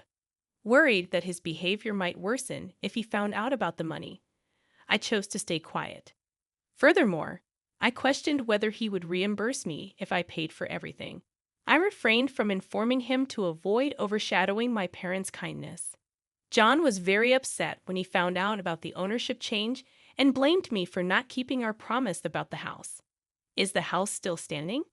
Is it still intact and suitable for living? Don't worry about it if it ends up in someone else's hands. If you truly desire it, you have the option to repurchase it. I believe I had the freedom to make decisions about the house I owned outright, but residing in a home designed by an ex-spouse didn't sit well with me. John, feeling upset by my statement, asserted his entitlement to a portion of the proceeds as marital property. He requested a prompt share, ensuring to verify the exact amount later. I asked him to meet up, mentioning that I had more information to share. Arriving early at the agreed-upon location, I waited for him. When John arrived and started talking, I revealed something that caused him to stop speaking abruptly, the findings of a private investigator's investigation into his behavior. The report contained evidence of his extramarital relationship, featuring prominent photos of him kissing another woman in public, dining out at upscale restaurants, and entering hotels. It was mentioned that even though John had initially searched for a job after losing his job, He eventually started meeting the other women frequently, stating that he was single and having difficulty finding work because of the recession, which made her feel sympathetic towards him. He appealed to her sympathy and persuaded her of his financial struggles, which ultimately led her to provide him with financial assistance, behaving in a way similar to a con artist proposing marriage. I felt unwell upon discovering that he had intensified divorce discussions due to his frustration with various issues, such as the mortgage and his lack of empathy. The other woman was more accommodating and understanding, making it easier for him to control her compared to me, intending to replace me with her. The tale of giving the house was simply a strategy to speed up our divorce, an excuse he believed he could use if I declined. However, he was incorrect in believing he had influenced me. Actually, I was the one behind it all. I decided to hire a private investigator after noticing John's unusual actions and learning about his unfaithfulness. His reason for giving the house to his niece caught me off guard, but I had already made up my mind to divorce him when I found out about his affair. I wanted to chat about this issue with John before we settled into our new place. At first, I intended to talk to him about his unfaithfulness and let him know that I wanted a divorce. Despite his irrational behavior, I noticed he was unable to engage in a reasonable conversation. I chose to let him believe he was in control while I strategized my next moves behind the scenes. I confronted John with all the evidence I had gathered. I have concrete proof of your affair. Given all this evidence, it's impossible to argue your way out of it. I will be seeking compensation from you. You were aware but chose not to speak up. What sort of person does that make you, choosing to remain quiet about your spouse's unfaithfulness? Hey there, was it you who betrayed me? John's assertion of being a cherished husband was quite ridiculous, prompting me to scoff in response. He tripped over his words before reiterating his claim to a portion of the assets. That's when I decided to reach out to John's father as a final option. I let him know that John was requesting a division of assets. John began passionately explaining why I should include his father. But when I mentioned his father wanted to talk to him, he stopped abruptly. I handed the phone to John on speaker so he could hear his father reprimanding him.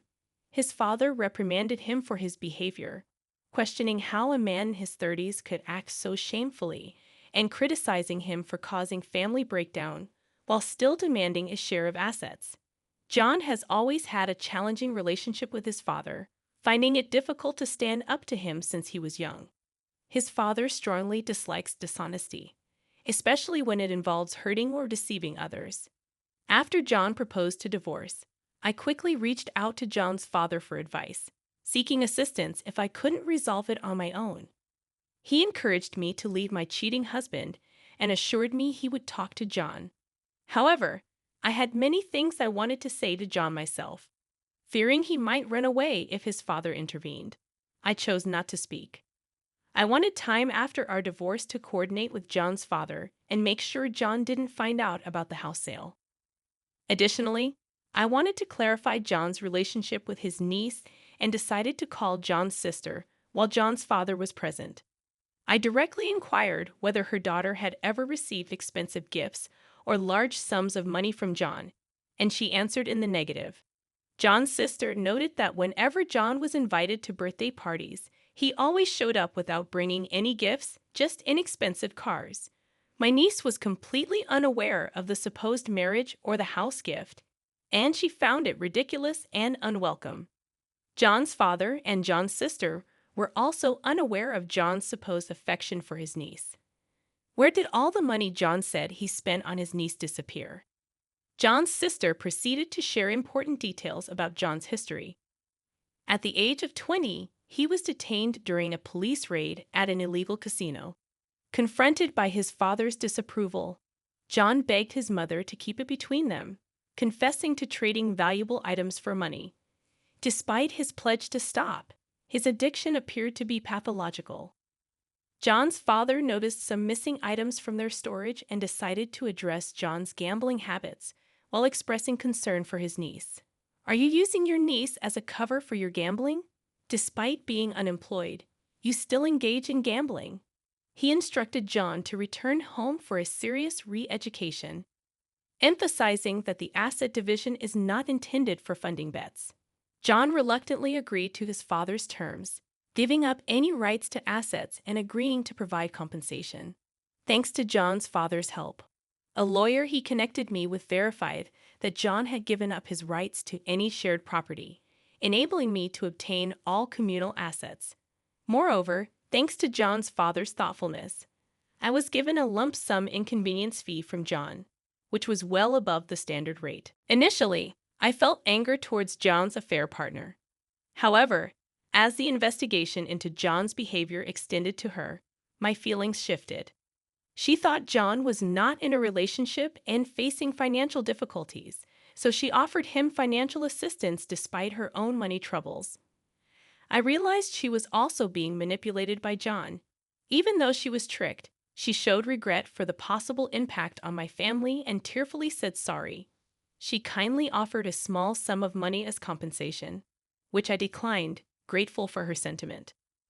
I let her know that, as another victim of John's deceit, she might be eligible for some compensation, clarifying that when someone promises marriage while also making financial demands, it could be considered fraudulent. She promptly acted on this advice. During the confrontation at John's parents' house, when she accused him of using marriage as bait, John's father became furious. He recommended that she file a police report and insisted that John surrender himself right away, which created quite a stir. John humbly asked for forgiveness from his affair partner and his father, promising to return all the money he had swindled to prevent police intervention. His limited savings were entirely used up in repaying his affair partner and handling the damages, leaving him with no money. After retiring, John's father had ample time to keep a close eye on John, enforcing strict supervision that made a prison seem lenient. John's efforts to evade the surveillance were brief. He returned to his father's doorstep within 2 days due to hunger. John's father was upset by John's indecisiveness about staying or leaving, leading him to disown John and express his disappointment. Now that the house is sold and I have the proceeds, I'm looking forward to investing in some personal rejuvenation. I secured a top-floor apartment in a building I've always dreamed of living in. I look forward to savoring the view, indulging in delicious food, and cherishing the time away from John, recognizing the years spent together. Go away, you useless wife who can't even do simple chores. I sat on the floor feeling small and insulted as my mother-in-law glared at me. We have Mauricio and my mom, we don't need you. You always seem unhappy anyway, you're just a burden. My sister-in-law, who never helps around the house, added with disdain. Wait a minute, Mauricio, your mom and sister are being too mean. Before I could say more, even my husband Mauricio sided against me. My mom and sister are right. I don't need a wife who can't manage household chores while working. Plus, I have a younger part-time helper who's much better. Pack your things and go. Mauricio's words hit me hard. They all continued criticizing me, calling me a failed wife. I clenched my fists, feeling anger rise inside me. After all they've taken from me, how dare they? Just wait, I'll make sure you all face the consequences, I thought, but I kept my expression neutral as I looked at the three of them. Fine, I'll leave. The downfall of the family that's been dumping everything on me starts now. I'm Eleanor, 32 years old, and a working wife. Many women work after getting married, and I've kept my job at the same company I joined after college because I enjoy it. One morning, while I was getting ready for work, Mauricio asked, Eleanor, can you handle this? Tax season is approaching. He handed me a stack of receipts and invoices. Again, you should manage your own shop's finances, Mauricio said, avoiding eye contact. You know I'm better at this, so please. I married Mauricio 5 years ago. He used to work as a clerk at a restaurant I frequented, and after dating for a while, we decided to tie the knot. Now Mauricio runs his dream cafe, but he leaves tasks like purchasing and accounting to me. As I left for work, my mother-in-law added, Eleanor, let's have Chinese food tonight. Can you get the ingredients ready? No, you can do it when you return. Also, Vivian and the kids are coming this weekend. Make sure to prepare something they'll like. I reluctantly replied before leaving. When we got married, I wanted to live just with Mauricio, but he insisted we live with his mother because he worried about her living alone. So we moved into his large family home. My mother-in-law isn't good at keeping the house tidy, and it was messy when we moved in. She lives on a pension and mostly eats out because she doesn't like cooking. Mauricio always says that housework is a woman's responsibility, so even though I work, I'm stuck doing all the chores for the whole family. On top of that, my sister-in-law Vivian, who has her own family now, often visits with her kids. When she's around, the workload increases. This morning, when I heard she's coming back this weekend, I thought, oh, not again. And then the dreaded weekend arrives. I'd love to relax on my weekends off from work, but instead, I have to entertain Vivian's kids and prepare meals. While I'm busy, Vivian drops a bombshell on me. Eleanor, by the way, I'm getting divorced and moving back here with the kids next month. Just thought you should know. What? Are you serious? Do you have a problem with that? No, I understand it's tough for you. When are you moving back? As soon as possible. My sister-in-law is coming home with the kids. I'm initially surprised, but then I reconsider. Vivian used to be a homemaker, so she'll probably help around the house. That should ease my workload a bit. Although we're not particularly close, I'm looking forward to having less work and going about my days. But my optimism quickly fades away. Vivian, much like her mother, contributes nothing. She spends her days lounging around, watching TV, and snacking. She doesn't work, nor does she help with household chores. It turns out her neglect of domestic responsibilities was a significant factor in her divorce. Now, I'm left to do all the chores, including catering to her fussy kids and getting them ready for school. As time goes on, my workload at my job increases with a new project that demands more overtime and early starts. The house becomes progressively messier. Coming home to a dirty house is incredibly disheartening, yet everyone continues to ask, "When's dinner?" Or "Why are you so slow?" To add to my frustration, I start receiving passive-aggressive comments from Vivian and my mother-in-law. "Eleanor, the laundry is piling up. Just because you work doesn't mean you can slack off," they remark, oblivious to my own workload. Whenever I try to defend myself, Vivian interjects, "Talking back to your mother-in-law, you're quite bold, Eleanor. And you've been buying all the meals. That's not good for the kids.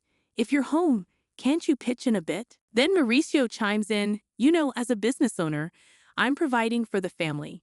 You don't have to work. You're doing it out of selfishness, so fulfill your wifely duties perfectly." I'm left speechless, while they both stare at me as if their expectations are entirely reasonable. That night, I was seething with anger. I decided to confront Mauricio. "I'm swamped with work, and neither your mom nor your sister is pitching in with the housework.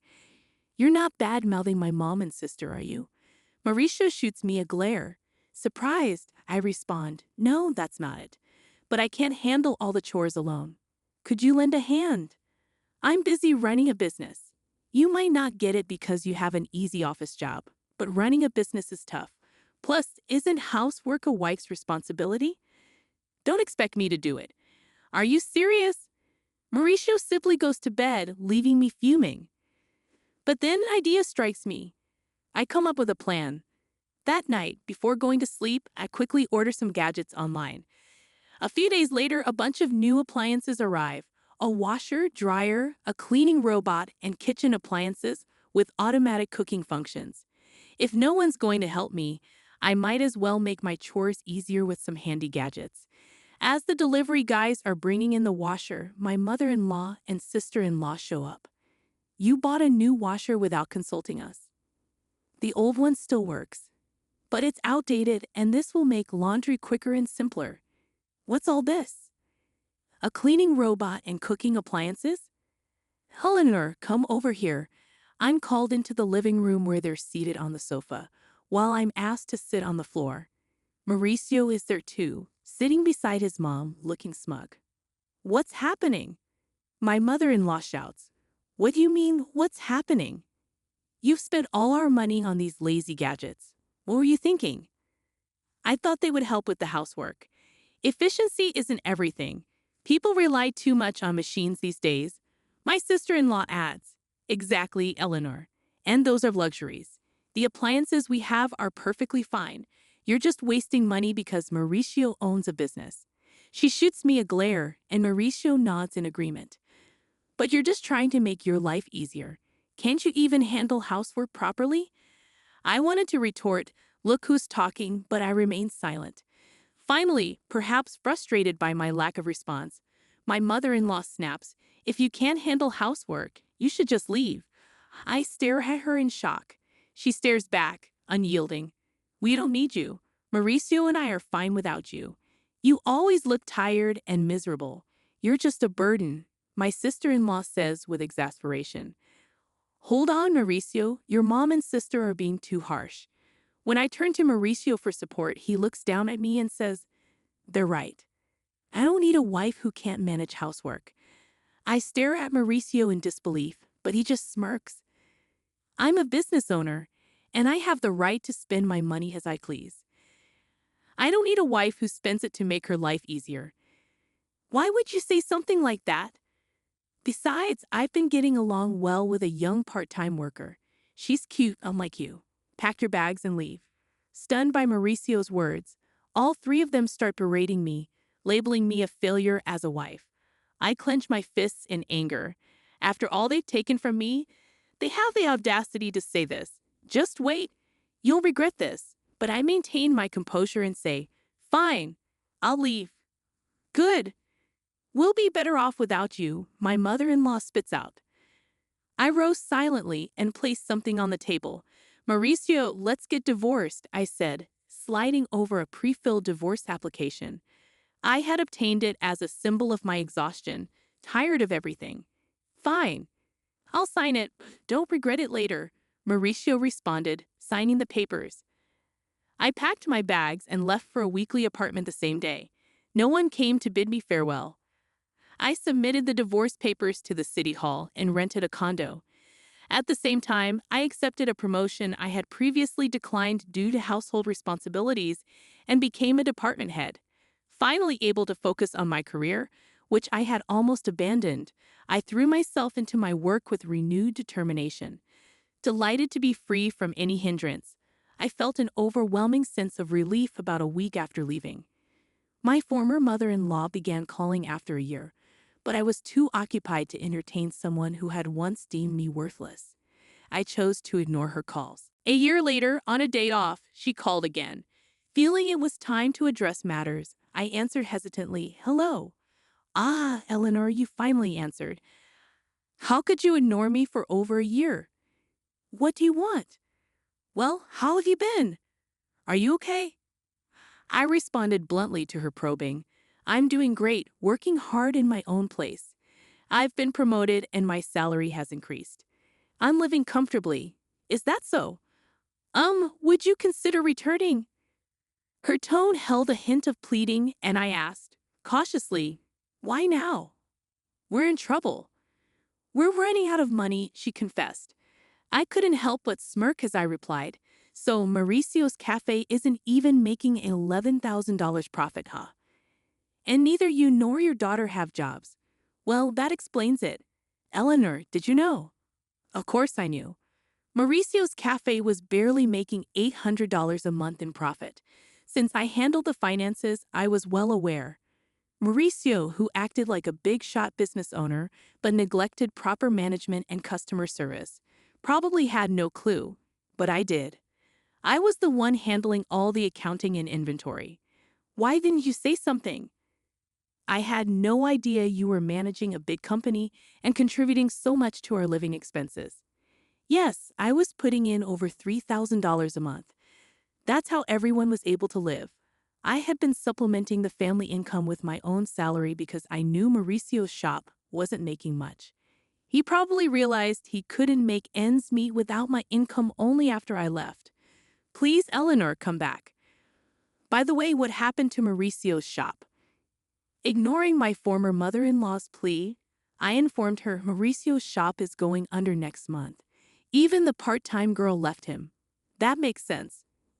With such sloppy management, he can't keep a business running, and he's too proud to do what needs to be done. No woman would want to be with a man like that. I chuckled, leaving my former mother-in-law speechless. Can we wrap this up? I'm busy, I interjected. She hurriedly continued. Also, the house has been a mess since you left. A mess? According to her, the house was in chaos because no one was doing any housework. It was cluttered, no one was cooking, so they had to buy food, and they couldn't even afford a new washing machine. It would have been nice if you left those appliances, she remarked. What do you mean? Those lazy appliances? And what's wrong with taking things that I pay for? I shouldn't have said that, but I never expected the house to deteriorate like this just because no one was doing the chores. Isn't it strange that 3 adults can't manage the housework?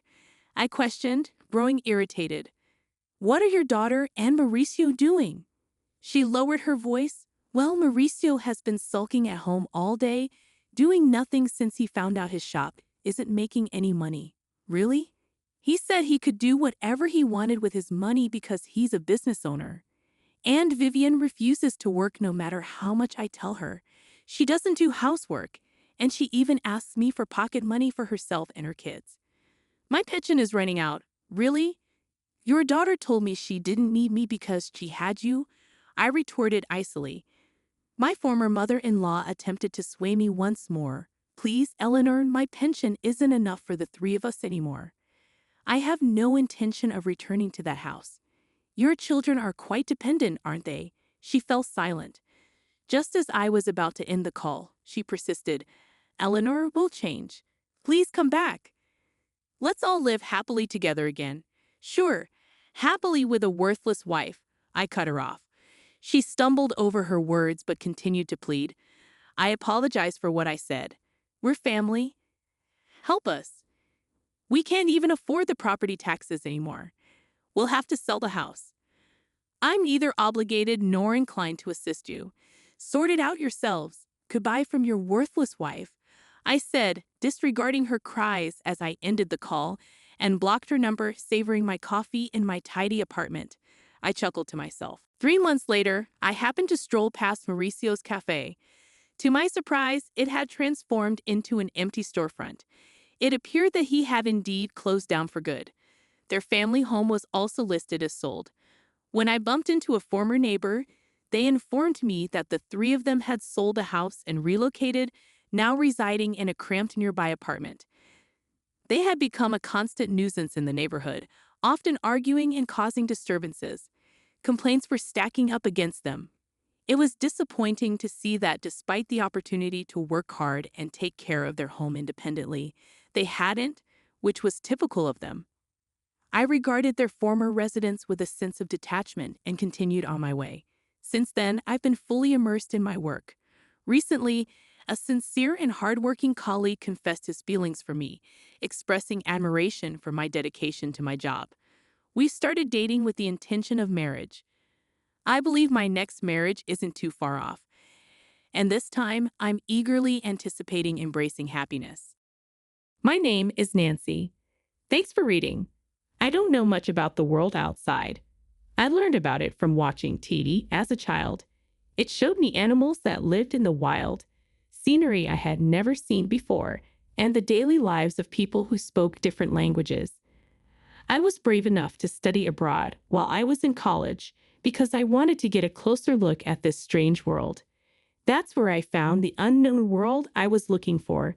People's lives were going well, even though they spoke a different language. There were many animals and beautiful scenery to see. I want other people to feel this wonder too, so I thought I had a job at a tour agency. I was in charge of planning tours for the group I worked for. I was able to handle everything from site checks to negotiations thanks to what I learned while studying abroad. Even though my life was very busy, and forget about my personal life. Daniel and I got married a few years ago. We met at work. Work and family life were going well for me until something came up. It was with Barbara, my wife's mom. Barbara is a housewife who thinks that after getting married, women should stay at home. I don't disagree with her point of view, but I believe that thought is out of date. Even though I told her that, she said, "Isn't it a woman's job to take care of Daniel? In what way does that bother you?" What though? What are you saying as Daniel's wife? No. In the end, Barbara didn't get that I didn't want her to tell me what to think. I couldn't keep living with Barbara like this, so I told Daniel he should buy a house. The way people see us might change after we buy a house. Daniel decided to buy a house right away after hearing that. That's how I didn't have to live with Barbara. But the story didn't end there. Barbara began to come over more often after we bought the house. She would come over every weekend and make noise with Daniel. She didn't care for her husband, Anthony. Of course. Barbara, can I leave Anthony alone? He's not a kid. He can handle it. Wasn't it a woman's job to take care of her husband? I wanted to answer, but I thought it would start a fight, so I didn't. Then Barbara, who had been making a lot of noise with Daniel, started talking to someone else. I forgot to say that next week I'm going on a trip. Be careful, please. What do you mean, Nancy? You're also coming. But it's so sudden. Are you not going to go on the trip with the family as Daniel's wife? But there's also work to do. We're going on vacation with our family. Aren't our in-laws family to you? That's not what I mean. Then make it happen. Yes. Even though I couldn't answer, that was still the best part. When Barbara saw that I was upset, she said in a mean voice, and booked the hotel. I should always brag about working at a travel agency, right? I'm not bragging. So you can do it, right? Where do we want to go? England? London? Where is London? I went to school abroad. I still know a lot of people there. It might be difficult for other countries or regions, but maybe I can manage London. All right, I'll try. I already have my plane tickets, so all you have to do is book the room. You booked the flight, but not the hotel. I bought the tickets. I got them. I bought first-class tickets with my card points. Barbara made a face. From her happiness, it looked like it was true. Then I saw stacks of brand-name items on the couch. I see. Yes, I get it. When Daniel heard first class, he leaned in. Being first class. Are you sure, Mom?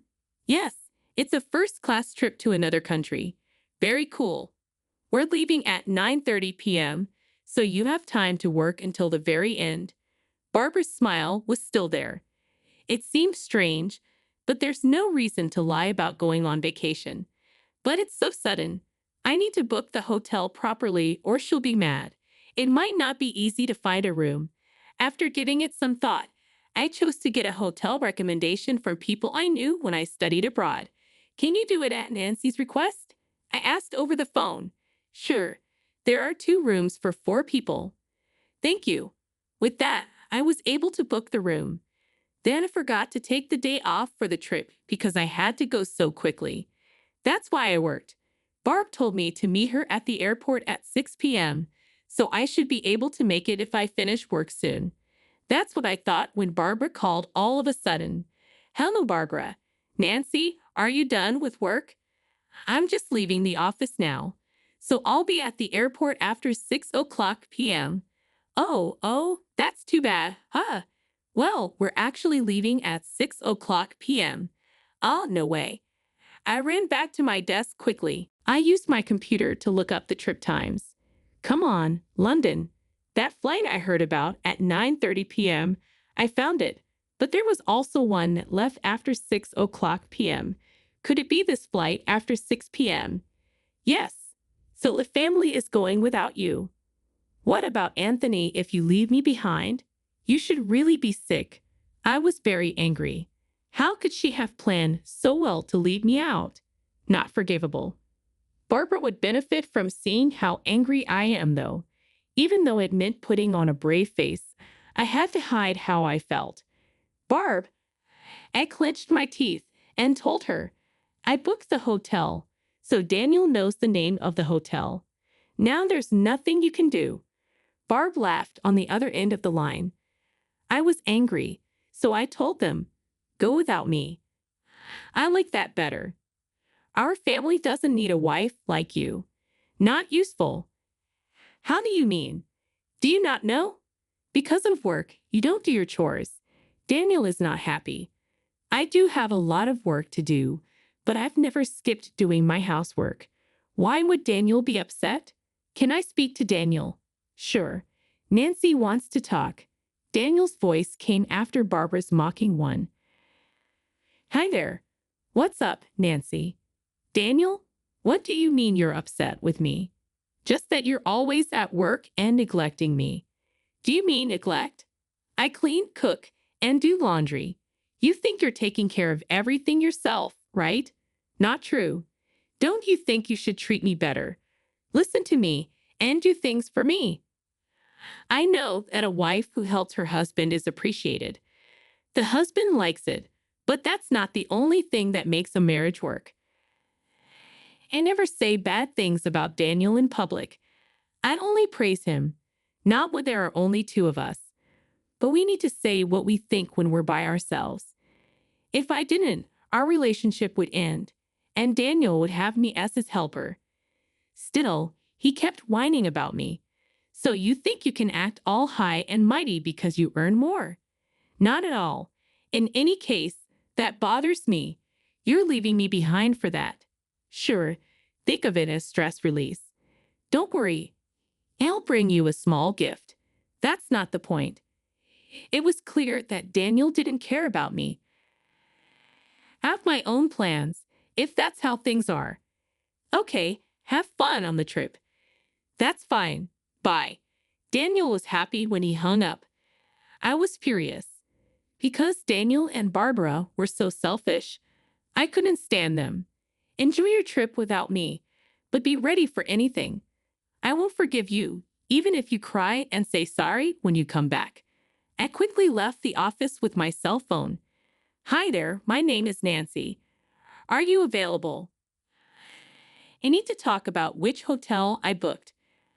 I had a lot of time now that the trip was over. I'll take care of everything now. I ran around with that drive. After that, I got home that night, tired. The phone rang right then. Hello, Nancy. What were you thinking? Barb was on the other end of the line, and she sounded very angry. I was lying when I knew the reason. Barbara, how is the trip going for you? That's not what we need right now. The hotel won't let us check in. Did you have a reservation? You made the reservation, didn't you? I canceled it because I wasn't going. Huh? Then what? Where are we going to stay tonight? I don't know, Nancy. The angry voice of Barbara could be heard, but she is in London. It's not scary at all that she's mad on the phone. That's tough, not having a room while you're away. You could have anything happen. Huh? You should know that it's not the best place. Wait. Help me. Barbara sounded scared, and then there was a faint noise in the background. There's an empty room. Anthony is trying to make it possible for us to stay there. Daniel's voice was there. Is that true, Daniel? It looks like it'll be fine, you see. Nancy knew about that. The tone of Barbara's voice changed from sad to happy, as if her tears earlier were not real. I heard you, Nancy. I feel bad for you. It didn't go as planned. Because I canceled, the room was free. All of this was part of my plan, though. I had another goal in mind. I was glad there was a spot open. I thought you'd be proud if they canceled our hotel reservation. Didn't you? No, not really. Don't you feel frustrated? If you're mad, you can say so. I just changed my mind and won't be going. Trying to look strong. What a shame. This is typical of Daniel's useless wife. Barbara let out a loud laugh. Then she kept talking about how beautiful the place was and how good the food was, among other things. I finally got tired of listening and quietly hung up the phone. It's likely she didn't even notice. That thought made me smile a little. Anyway, we only have a few more days to go. I got ready and ate dinner. After a few days, Barbara called me again as I was on my way back from somewhere to the station. Hey, Nancy. How are you? What the heck is going on? Not once more. What is wrong with this hotel? What are you talking about? Barbara's story. In short, Anthony was able to get them to stay in the room I had to cancel because of his negotiation skills. The talks that Anthony was having went smoothly. The girls would stay in a room that was left open. The plan was for them to stay for 4 days and check out today, but the hotel charged them £8,000 for their stay. Then what's the matter? It costs £2,000 a night, right? Huh, you'd pay about $2,500 a night for that. It's silly. Does that mean it's for 2 rooms? That's about $1,200 per room. Yes, you did tell Daniel it was $300 per room per night. That means it should be $600 for 2 rooms. Why does it cost 4 times as much? Wow. I was shocked. They stayed there without even seeing how much the rooms cost. Well, I knew this was going to happen, so I set it up that way. Anyway, Barbara's noise on the phone must be annoying other people. I need to make her feel better. Hey, Nancy, can you hear me? Nancy, Barbara, can you be a bit quieter? What made you lie? She's good at blaming others without taking a look at herself. I started to explain to Barbara when I got angry. The $300 rate was because I booked the room. Huh. I asked a friend who runs a hotel because it was very last minute. Someone you know. Yes, a room at their hotel costs about $600 for 2 people. Why then $11,200? That price gets you a really nice room. A friend helped me out. Help me out. Since there were no other rooms available, they set up a nicer one. So, is this the regular price? Barbara is sounding tense. When Barbara told me there wasn't enough time for the trip, I told my friend that any room would do. The only available room was a pricey suite. My friend was kind and gave me a low price. I didn't ask Barbara to leave me behind. I told my friend right away what was going on and got the room canceled. While I couldn't leave Barbara and the others without a place to stay, I did offer to do so at the normal rate if they came. Since Daniel had told Barbara about the hotel, I knew she wouldn't check the price, and I was right. You knew you were supposed to say that. It won't help to yell. Make sure you pay. Nancy, we're not going to pay. You do. But if you don't pay, you'll be arrested. Pinned up. Of course, problems overseas can be a mess. Do you agree with that? Barbara didn't seem to know what to say. Barbara yelled, "Don't mess with me," just as I was hanging up the phone because I thought I had won. This will make you feel bad when I get back. That's fine, but we're strangers now, right? Huh? Why? Well, you said it was a trip with your family. Since I'm not there, I'm not family, right? That's different. Anthony's voice came over the phone before she could finish. Why are you shouting so loudly? Do not talk. It is embarrassing. Anthony, I took advantage of the chance and called out to him. He saw it and replied, Nancy, are you all right? How is your cold? I never had a cold in the first place. What? Give it to me. Anthony took Barbara's phone. It looked like. His voice got stronger. Nancy, can you explain everything? I can, actually. From the start, I told him everything. His voice got softer over time. I see. That's why you didn't show up. I am sorry. I wanted to go. Don't worry, Nancy. You're not to blame. Daniel and Barbara are there. A whimper could be heard from far away. Anthony's anger seemed to scare Barbara and Daniel. When I thought about this, an idea came to me. Should I explain to Anthony what Barbara has been up to? I believed that. This is why I turned to Anthony. Anthony, can I tell you something? What is it? Barbara comes to our house almost every weekend. I know that. And when she throws away receipts at our place, there are piles of them. What receipts for brand goods? It's fine to buy a lot, but please dispose of the receipts at your place. Barbara wasn't just making a lot of noise at our house. She was also buying brand name items and throwing away the papers to hide them for Anthony. She thought this way she wouldn't get caught. Of course, I'm a witness, so it's pointless. Anthony didn't seem to know, though. That's interesting to know. Also, tell her to stop talking badly about you at our house. She talks about me too. Yes, she does say you don't make much money. Daniel also says that he is a bad dad. I think. Anything else? Well, I finally let out all of my anger on Anthony. Even though some of it wasn't directly about Anthony, he listened quietly and then said sorry to me at the end. Sorry about that. I get it now. Understand what? Why Barbara didn't want to use her card to pay for the hotel. Maybe, probably because the cost was much higher than she expected, close to her credit limit. Sorry about that. That voice was Barbara. It's not okay that you waste so much money. Barbara, I want to get a divorce. Please, don't do that.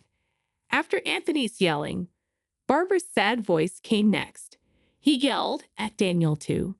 Daniel, why don't you defend your wife? That's, please stop coming to my house. Just think about this. Yes, sir. Daniel seemed incredibly obedient. He probably didn't think it was a big deal that his parents kicked him out of the house. That's when I dealt the last blow. So, Daniel, it looks like you're going to live alone now, huh? What do you mean? At that moment, Daniel's voice grew louder. He must have taken the phone and moved my phone out of the way and told him what was going on. Daniel, I want a divorce. A split up. Are you kidding me? No, I mean it. The house is already gone. You bought it? Why do you not tell me about that? That's our home. No, that's my house. But I also had to pay the bills. You weren't, I said. How do you mean? Every month, I gave you some of my pay. That was for living costs. I paid the payment myself because a few hundred wasn't enough. With my name on the house, there was no reason to be upset. I decided to get a divorce from Daniel because of this event. I sold the house that made me remember bad times when I lived with him. That means you'll be living by yourself. Wait, give it some thought. No, it is set. When I find a place, I'll get in touch with you. After that, I'll send you the written notice.